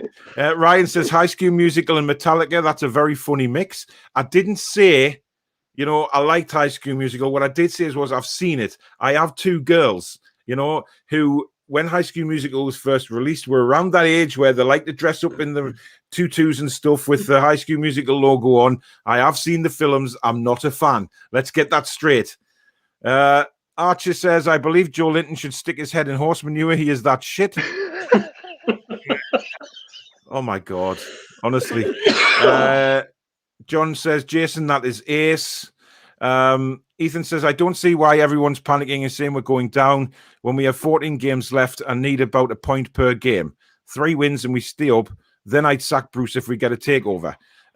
Yeah, I agree, Ethan. It seems easy when you put it into words like that, saying 14 games left, a point per game. But that means that Newcastle United actually have to go out and get a point per game, which, you know, given the circumstances, Peter, is not very easy to do. Absolutely not. No. That is the thing.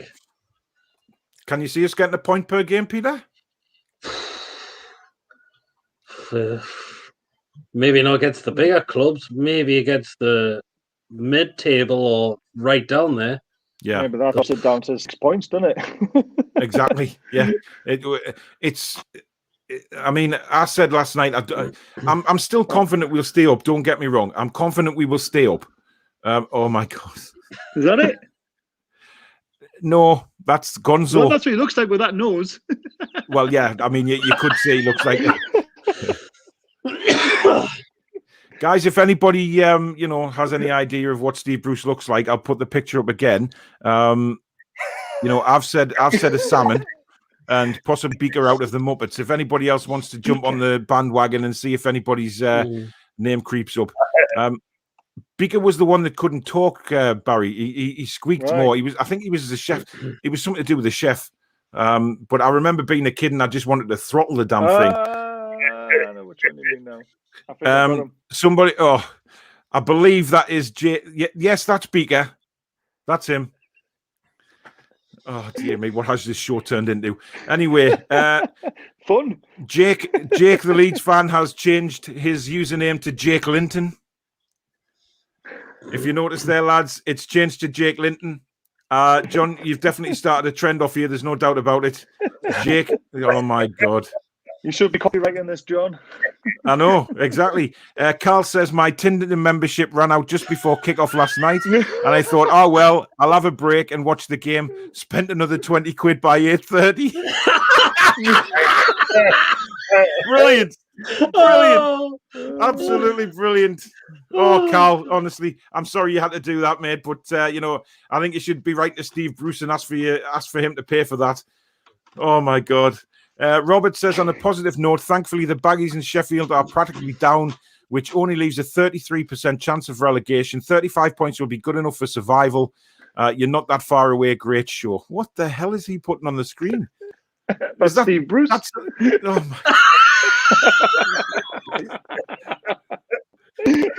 he now looks like a character out of Ice Age. Oh, honestly. Dear hell's Christ. Ken says, think 1969 beat Man Utd 5-0 at St James's. I was but a kid in the Leazes then, but still remember it. Well, I don't. I wasn't on this planet in 1969, Ken, but they were probably the good old days for Newcastle, I tell you, compared to what they are now. Paul says, PD Project Channel is shit. PD Project Channel is shit. PD? Is it St. Peter's Channel? PD Project. No. I don't know what he means by that. No, he wouldn't. No, that's not saying his channel shit. It's something else. I'm trying to think what he means by that. Paul, come back on and tell us what you mean by that, because people have got glum faces. I think he does mean the Pornhub channel, actually. I don't think he means to put PD Project. Don't worry, Peter. He's not like that, so don't worry. You never know. It comes with any YouTuber. There will be people out there who are probably not going to be a fan of your channel. Well, it definitely wasn't for me last night. I had one come on. I don't know whether you were still watching towards the end, Peter. So I don't mind if people are not a fan of my channel. That's fair enough. It's their opinion. Yeah, I don't mind that. I don't think that's what Paul means. I think he's on about Pornhub, to be honest. But it's nice for you to be linked with Pornhub anyway, Peter. Especially with that shirt on, mate. It's about that T-shirt, yeah. Hello, darling. I've come to fix your washing machine. Now I got criticised for something that had to work. You know how they've got one of these handlebar mustaches? Yeah. Now I decided to do for Movember. Oh no! And one of my colleagues at work came out with that exact same quote. Oh, never! Honestly, I find it hilarious though. David says, can he get a birthday shout out for tomorrow, lads? Happy birthday, David. Hope you have a good one. John, do you want to give him a special birthday shout out? I know he's a big fan of yours. Happy birthday, David, mate. And I hope that you get spoiled by your family tomorrow. So happy birthday to you, mate. Well done. Nice one, John. Jason says, oh my God. Paul Linton, John Linton, Barry Linton, Pete Linton. Ladies and gents, I give you the new weekly drama show, The Lintons. Sorry, couldn't help it. Brilliant, Jason. That is absolutely superb. Absolutely superb, mate. Quality. Jake Linton says, who needs Valium when you've got Steve Bruce versus Sam Allardyce? Oh, God, I know. I'm dreading that. That is just proper. That is going to be dubbed the Jurassic Park derby, that, without a shadow of a doubt. John, good evening. Hi, lads. I'm new to the show. Enjoying it. Thanks very much, John. I hope you do subscribe as well. All the other guys' links to their channels are down in the description. Please do subscribe to all the channels and do like the show if you're enjoying it. Thomas says Joe Linton wants John to cut his hair.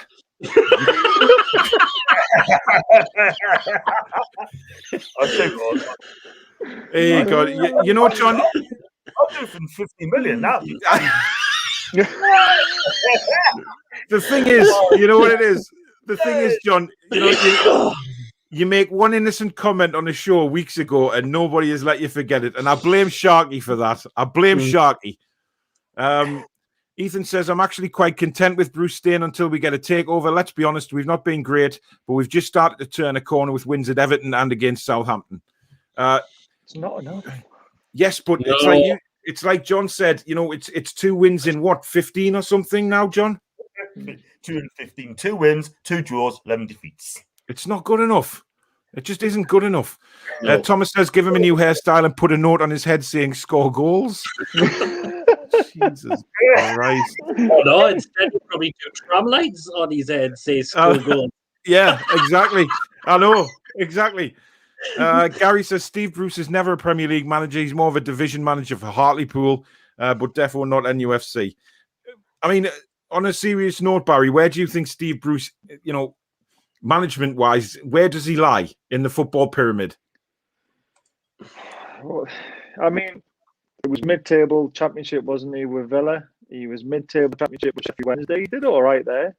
We paid $4 million for the man. Can you believe it? These performances of late for us, it puts him in League One at the moment, doesn't it? It's that bad. I just don't rate him. He's an absolute dinosaur of the game now. Yeah. I don't think he'll get another job once he's been canned from us. I think that's it. I think his career's over. Yeah, Give it well quickly, right? I mean, on Steve Bruce. When is the last time that he's won 3 games in a row? When's the last time he's won 3 games in a row?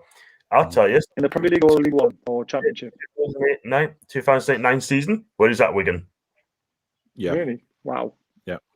I mean, you know, people go on about him taking, you know, Hull City to Wembley and things like that. And fair enough. You know, he has done a few decent things.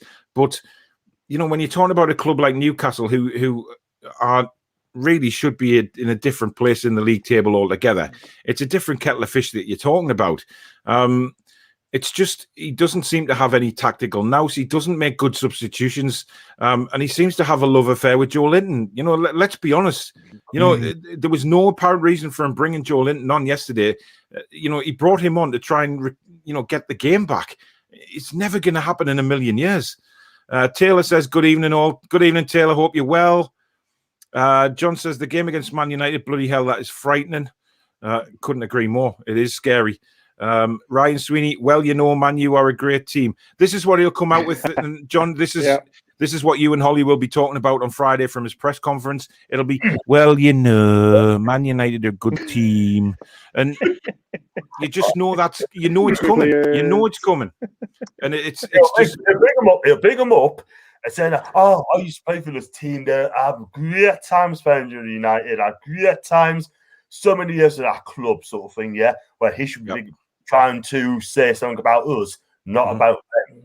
And I think they might be listening to this show as well. So yeah, can you just imagine he does his press conference and he slips up and he turns around and goes, "I'm looking forward to coming home."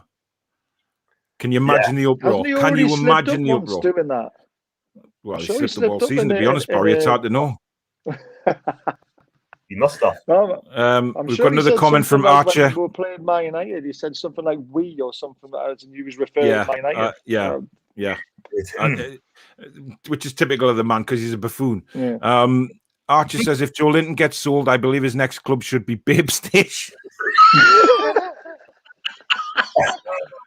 I mean, Archer must just sit at home on his bed, all lonely with no lights on, just thinking of comments to make, you know. I mean, he's probably watching Babe Station as we speak. As long as he hasn't got a box of tissues. Oh, Barry. Ryan Sweeney says Bruce wears nappies every game. Yes, he does. Because he's Dodo Bird, good evening to you. Hi, guys. It's a true fact. If any of our players were to be transferred, there would be very few takers for the vast majority. You'd think, therefore, they would be giving their all right now. He's right. Yeah. Peter, this is a thing, you know, like John said earlier, there's a lot of players out of contract in the summer. And if they're not going to be kept on at Newcastle, then they're playing for the futures. So you'd think that there would be a lot more heads down, let's get stuck in kind of attitude. And even if they're not, even, I wouldn't care if they're playing for their futures, quite frankly, as long as they performed on the pitch for the rest of the season. Exactly. I mean, like, it goes, we were the last time we got relegated. Yeah. We had like so many players when we went down that wanted to be out the club straight away. Mm-hmm. Yeah, because we had the likes of Wijnaldum, didn't we? Jan Matt. So cool. Yeah, they all just wanted out. And to be fair, I mean, I'm a big fan of Gini Wijnaldum, but he never turned up for us away from home. He was very. Go on, Peter. I would say he disappeared throughout the second half of the season a lot as well. Yeah. I mean, I remember when did he score four goals in one game? Yeah, 4 against Norwich. It was against Norwich, isn't it? I thought, God, there's a real player in here. And he has gone on to have a lot of success. Let's not take that away. But the good thing about Genie is he's never badmouthed the club. He's always had nothing but good things to say about us. So I'm not going to sit here and slag Genie Wijnaldum off because, it just shows the sort of what kind of guy he is, because he's always spoke very, very highly of the fans still to this day. Ken says, remember having Keith Dyson as centre forward at the Toon, and he used to go back to his full-time job on a Monday. He worked on the milk and was only the bloody cart horse, but still quicker than Joe Linton. Jesus. I mean, I used to hear my granddad go around calling certain footballers cart horses, and I always wondered what the hell he meant. Gary says, Mbane and versatile. Does he mean Mbap? I'm not sure who he means there. And versatile must play in the Premier League. That will be interesting. And for Mike Ashley, he should drop the money to make more easier sell for new owners, but he's way too greedy. We know what Mike Ashley's like. He's desperate for. He's a hard-nosed businessman, Barry, and he's always going to want as much as he can. Yeah, 100%. What was it, 350 million he wanted first of all, and I think it's down to 300 million now. And if we get relegated, like we've all said tonight, it'll be down to 200 million. And then there's a chance we could end up in League One with Sunderland, and it'll be down to 100 million. So he's playing the biggest gamble of his life for the third time. Third time. It's not good. Yeah, it's a frightening thought, really, as to where we could actually end up. Ethan says we won't sack Bruce, and I agree with that. We've looked all right in the new system. Any games against the top 6 are free hits. 15 points guarantee safety. I think we will only need 9 to 12 points. Ethan, I'd love to have your optimism. I really would. I just I'm not going to have a go at you for being optimistic at all. I think it's great that you're still as optimistic after watching the shower shite we did last night to still be optimistic. Good on you. Ryan There's says something in that quote there that really annoys me a little bit. What we say about a free hit against a bigger team, but did we go out last night thinking that was a free hit? Well, exactly. I mean, it was a free hit. Yeah. I did. Go on, John. I think Chelsea is not the best good Chelsea team at all, but Chelsea were made to look good by an inept, pathetic shambles of our team.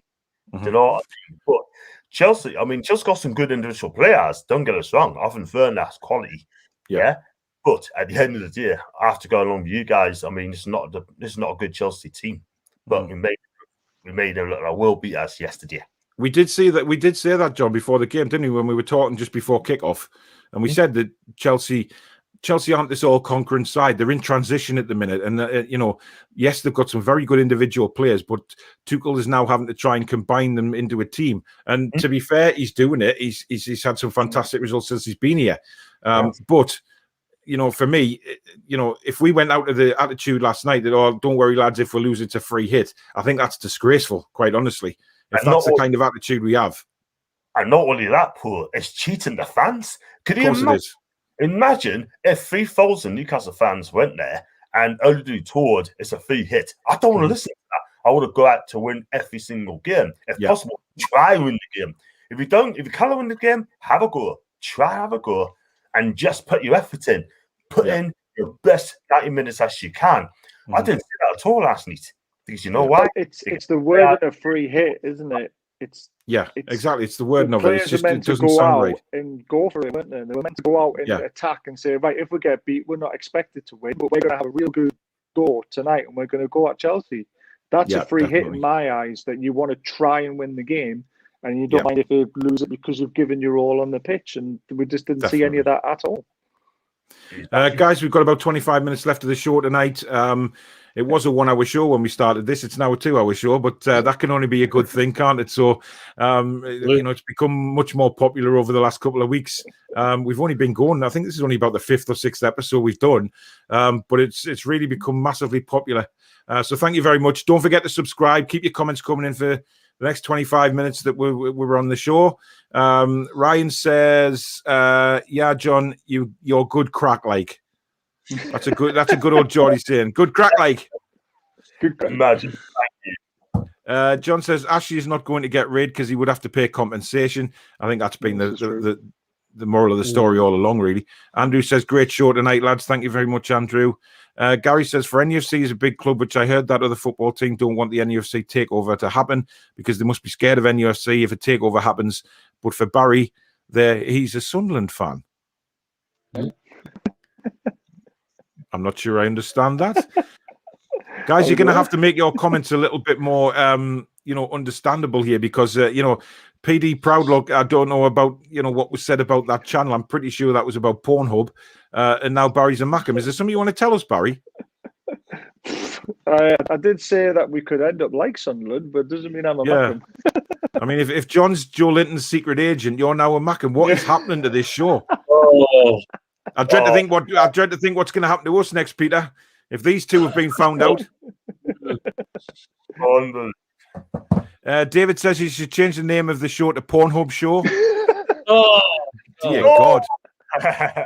Look, do you mind me saying this? David, I don't know if anyone saw my live stream on Saturday. I did. Yes, you chucked him off. Yeah, because of that. And we thought John's course were bad enough until I saw with my own 2 eyes. He was sitting in the background and I could see like a platoon ship with number 9 on it. And I'm like, oh God, please don't tell me that is a Joe Linton shirt. Yeah. He came on until I asked him and said, I hope you're lying, but please don't tell me that is a Joe Linton shirt. Until I saw with my own 2 eyes and I nearly blinded the living out of it. It was a Joe. I just loved it when you chucked him off the stream for it. You shoved him in the sin bin. Brilliant. You did John for saying that quote on Bruce. Yeah.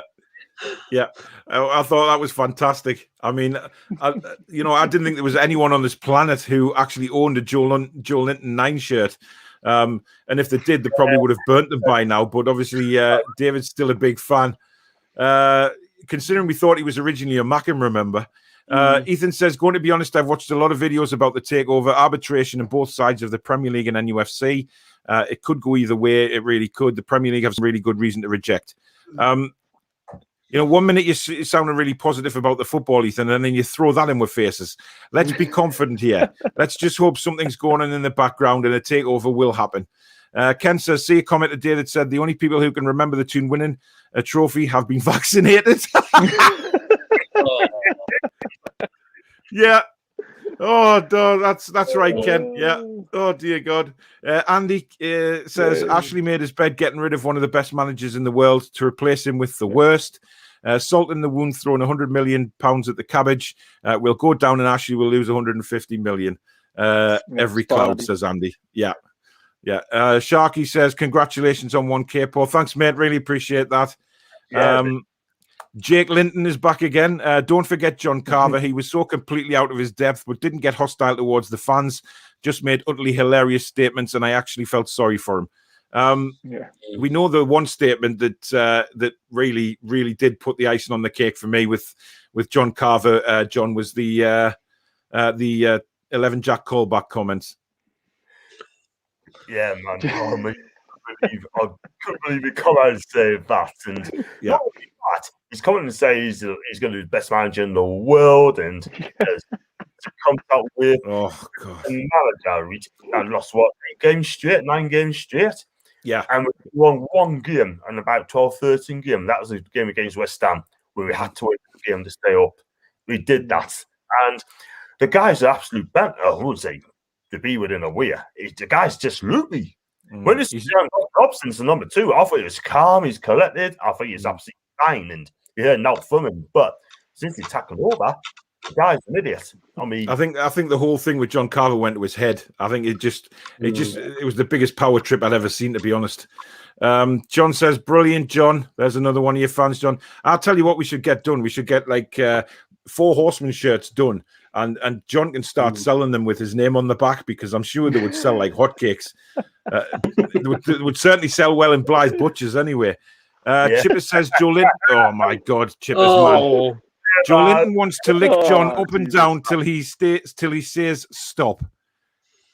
Chippers, I don't know where your mind goes sometimes. I really don't. I mean, I can only assume that it's been to hell. Jack Linton says, John with his budgie smugglers on with a bit of chicken skin on shore. What the hell? I take it that means about him when John stretched before. John, you've entertained quite a lot of people. Apparently, you've got budgie smugglers. Yeah.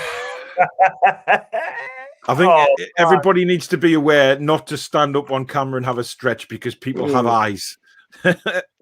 Andy says, Ashley made his bed getting rid of one of the best managers in the world. Yeah, we've done that one. See, this is the thing with StreamYard. It brings up messages twice. It's really annoying. 3 times. And 3 times. And make that a 4th. 4? Dear God, what the hell's going on? It's a record. We might have trigger finger, you know what I mean? You might have hit it 4 times by accident. Tom says, John, have you ever rode a donkey? Because that's what Joe Linton is. You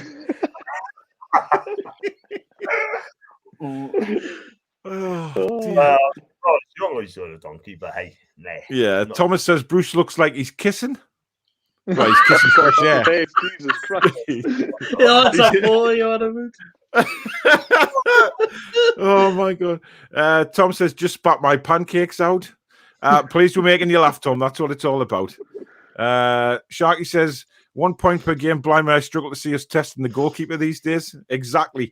That's the problem. You know, we don't have the capability to test goalkeepers, even, someone as bad as Kepper. We made look world class yesterday. Taylor says, Steve Bruce looks like Sloth from the Goonies. God, Jesus. Actually, yeah, I think he does, to be honest, without a doubt. Jason says, Steve Bruce reminds me of the bloody Wombles of Wimbledon Common. Haha, you guys remember them fat little buggers? Yeah, I remember the Wombles. I used to love the Wombles, actually. Were you singing there, John?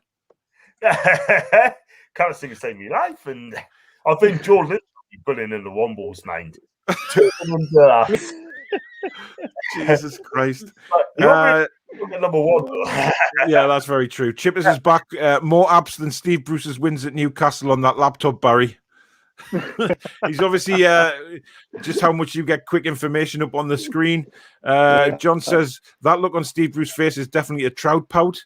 Barry, do you want to try and get a trout on the screen and see if we can have a look at what a trout looks like?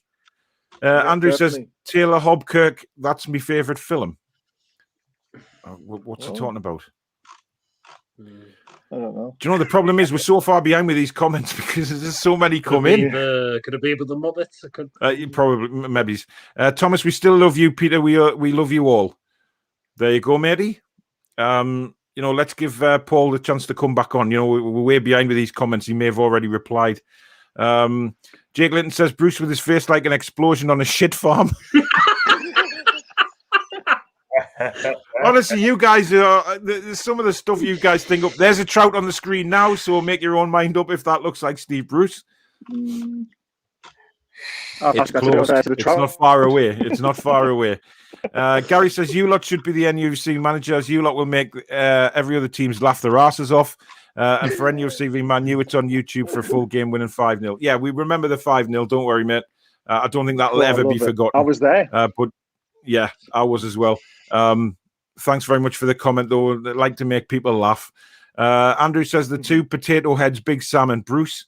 Yeah, I know. It's like Mr. and Mrs. Potato Head out of Toy Story when those 2 meet. And it just is. They look so bloody wrinkled. Potatoes that have been left in the bag for about 6 months that have sprouted new seeds everywhere. Oh, dear.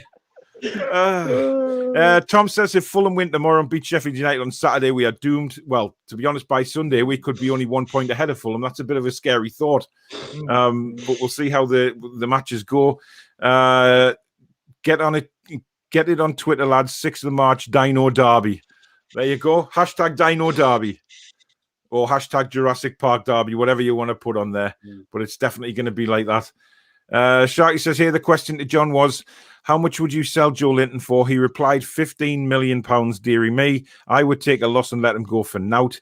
I think even John would do that now. I think I think John's commission has well and truly gone down the drain. So I think just get rid for nout. Peter, would you realistically speaking, what do you think we could... I'm going to put the question to you, so bear in mind, think about this before you answer it. Judging by how much flack John's taken over the last few weeks.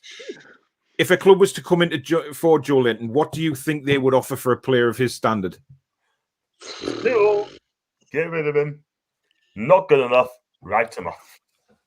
Oh, God. I'm trying to think of something. I'm putting you right on the spot here, Peter. You could probably say nothing. Or I might be generous. Probably $1 million. Yeah.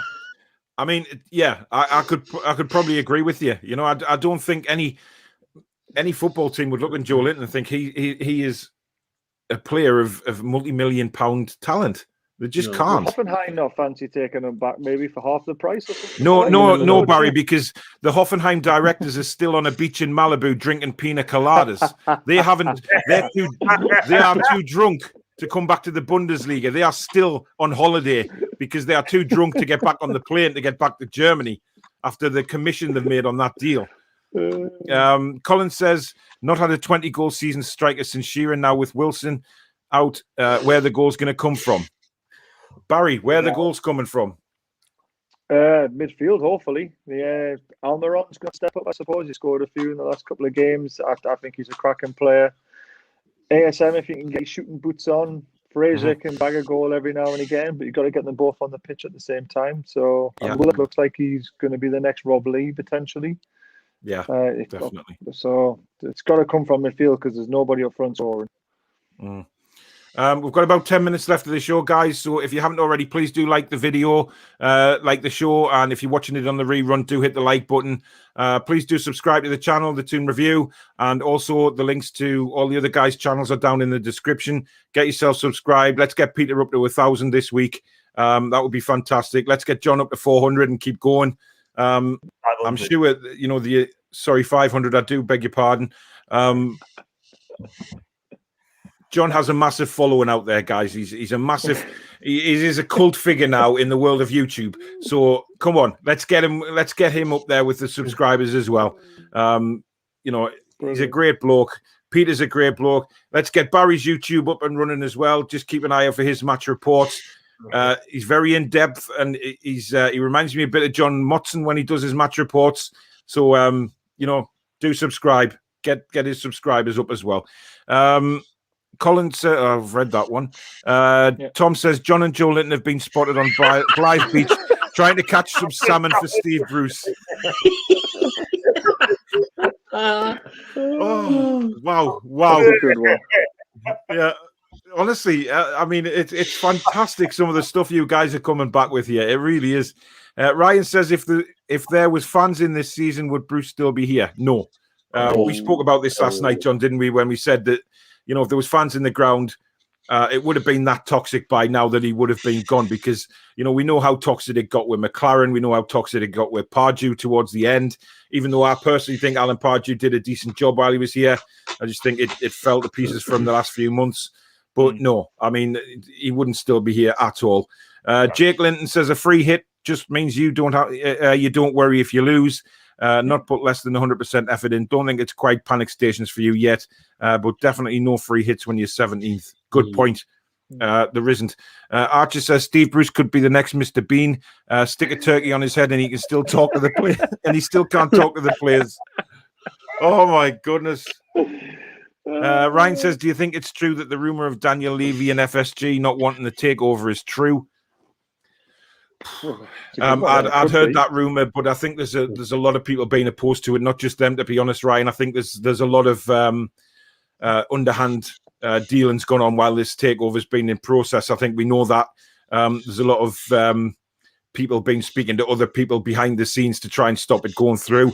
I think that's what the majority of the court case is going to be based on is all these underhand dealings that have gone on.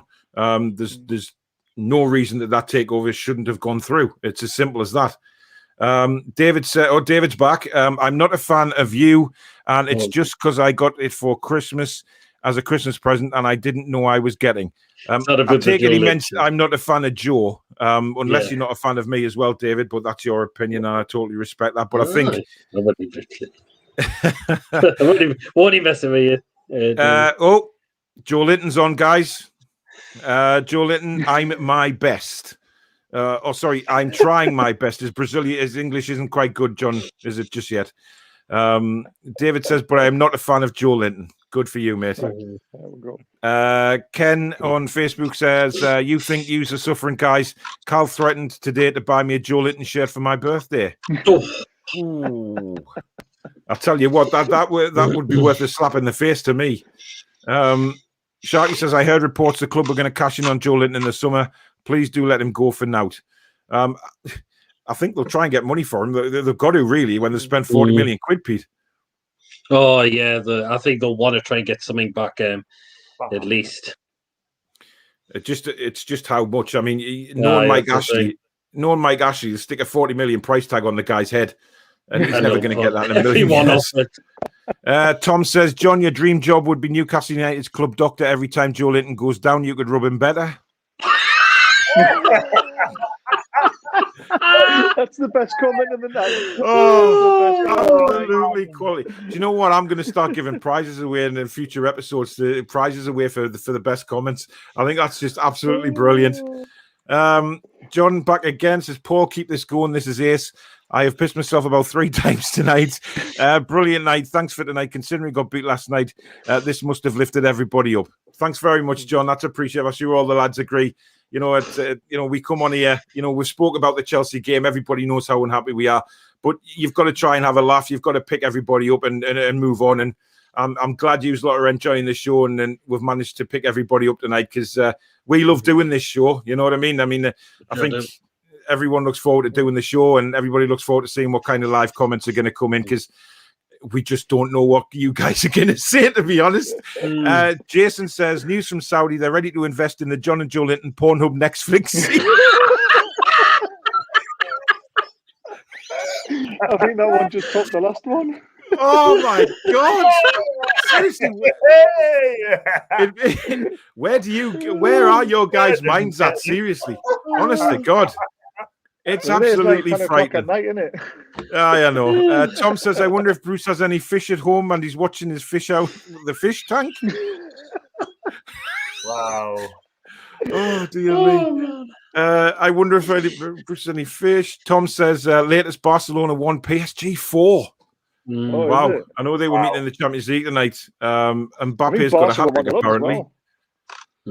Barcelona aren't anything what they used to be at the minute. They've struggled. I think Messi's going to leave them in the summer. I'm convinced. I think you will now. Yeah, he's had a lot of. The tune of the takeover happens. Wait, hang on a minute. I think I've just seen a flock of pigs fly over my house. Barry, don't stretch, Barry. Barry, you were tempted to stretch there. You were almost up. I was nearly up. Jason says, even if Bruce gets sacked, he'll still make money selling his Cabbage Patch Kids. Chipper says, Joe Linton said to John, there's a snake in my boot, and it wasn't the venomous type. Oh my God. Absolutely brilliant. Thomas says, I will let Joe Linton go for £1.40 in a Brucey Ball special with a salmon picture. Oh, that's brilliant. That's brilliant. The world is watching. Good evening. Put to Bruce, if you think you are a good manager, you can kiss my arse. I'm sure he probably would, actually, with his nice big trout pout. Jake Linton says, Barry, look up blobfish for the perfect Bruce lookalike. Very cool. All right. Barry's on it right now. Barry's on it right now. Thomas says, I sub to Barry and the lot of you because you're a bunch of legends. Thanks very much, Thomas. Means a lot. Thank you very much, mate. David says, sorry, Paul, I meant Joe Linton. I'll forgive you, David. Don't worry. I kind of knew that. Are you ready for this, guys? Hang on. Before let's have a look at the blobfish. Oh my God.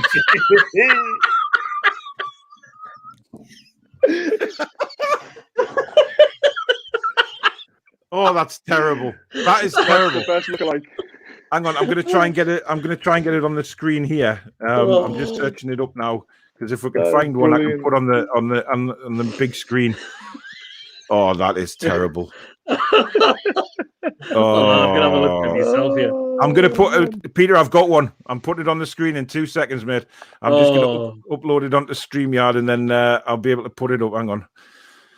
Oh dear me, that's terrible. That's terrible.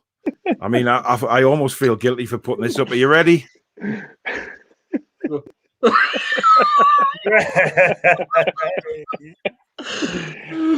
is Steve Bruce. I mean, it doesn't get better than that, does it, really? Honestly, that is absolutely brilliant. Dear God. Yeah. Oh, God. Honestly, that is just brilliant. They're a good team. Good players. Thomas says £50 million for a player that can pick his nose with his banana toes. Valerie, great show again. Thanks very much. I'm not sure whether we'll be back next week because I think we may be banned. Tom says, John, what would you love to do, Joe Linton, if he was in the physio room getting rubbed by John? Joe Linton says that perfectly. Well, yeah, it's an image I don't even want to think about, to be honest. Jason says, John to Bruce, is that a Joe Linton in your pocket? Or are you just pleased to see me? Yeah, me, man. Honestly. Taylor says, I spotted John and Joe Linton in Sports Direct going into the same changing room. I shot myself and ran. Good.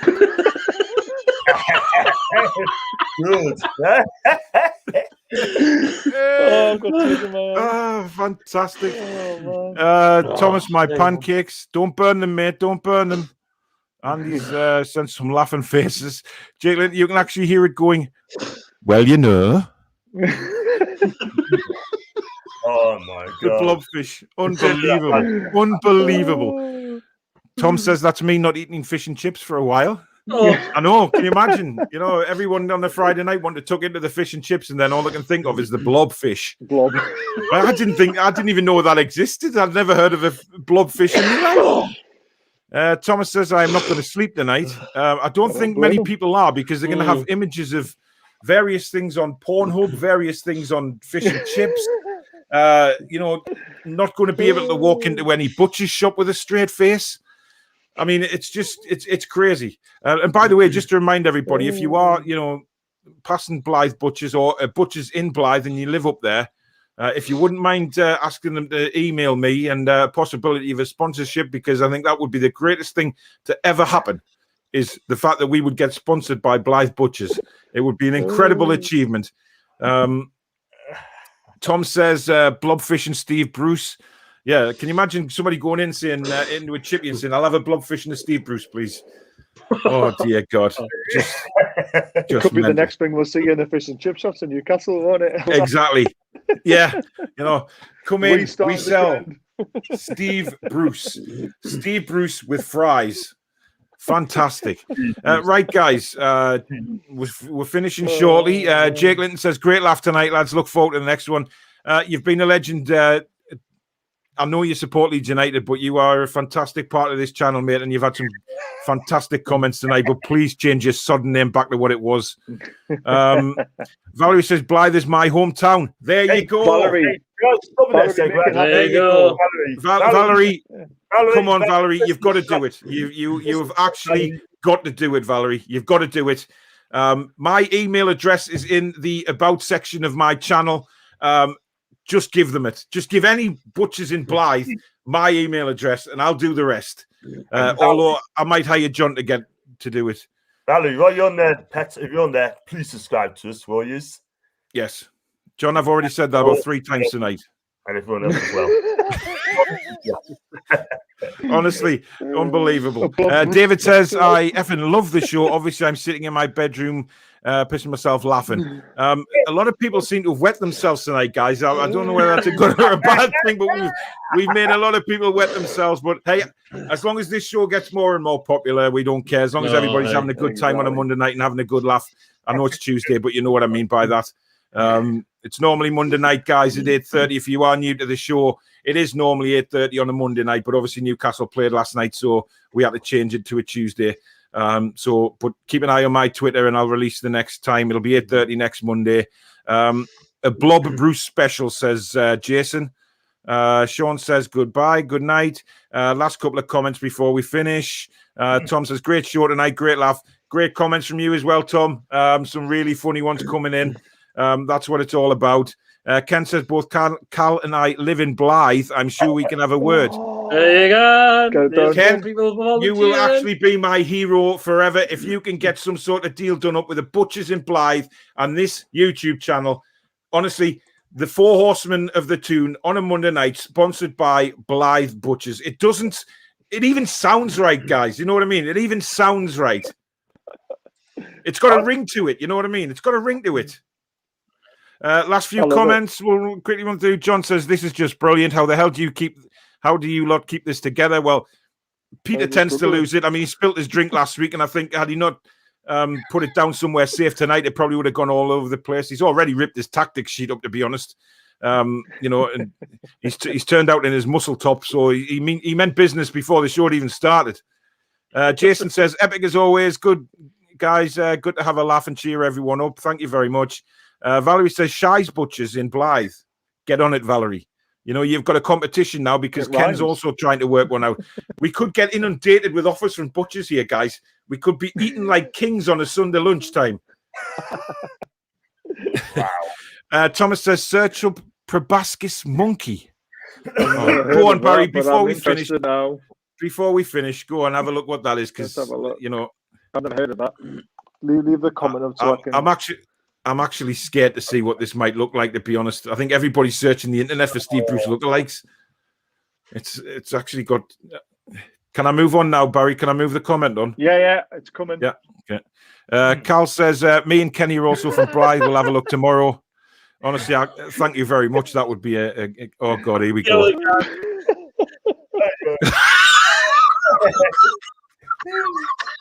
Seriously, man.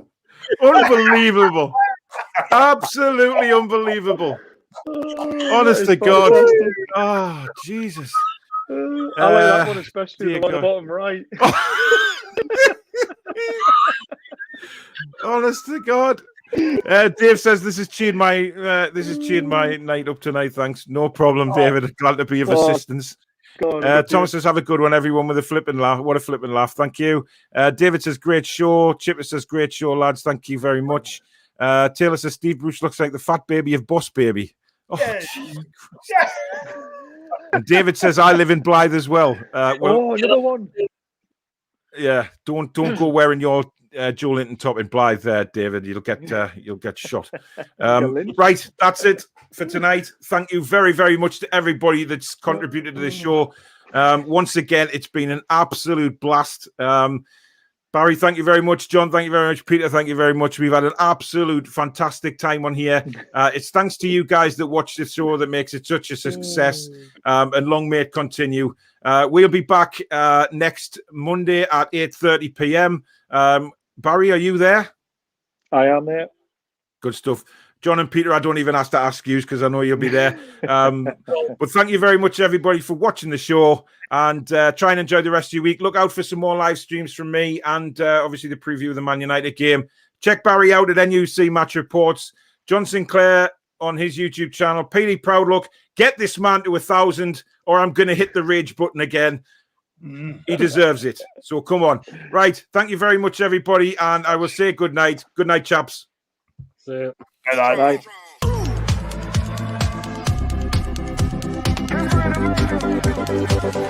Bye.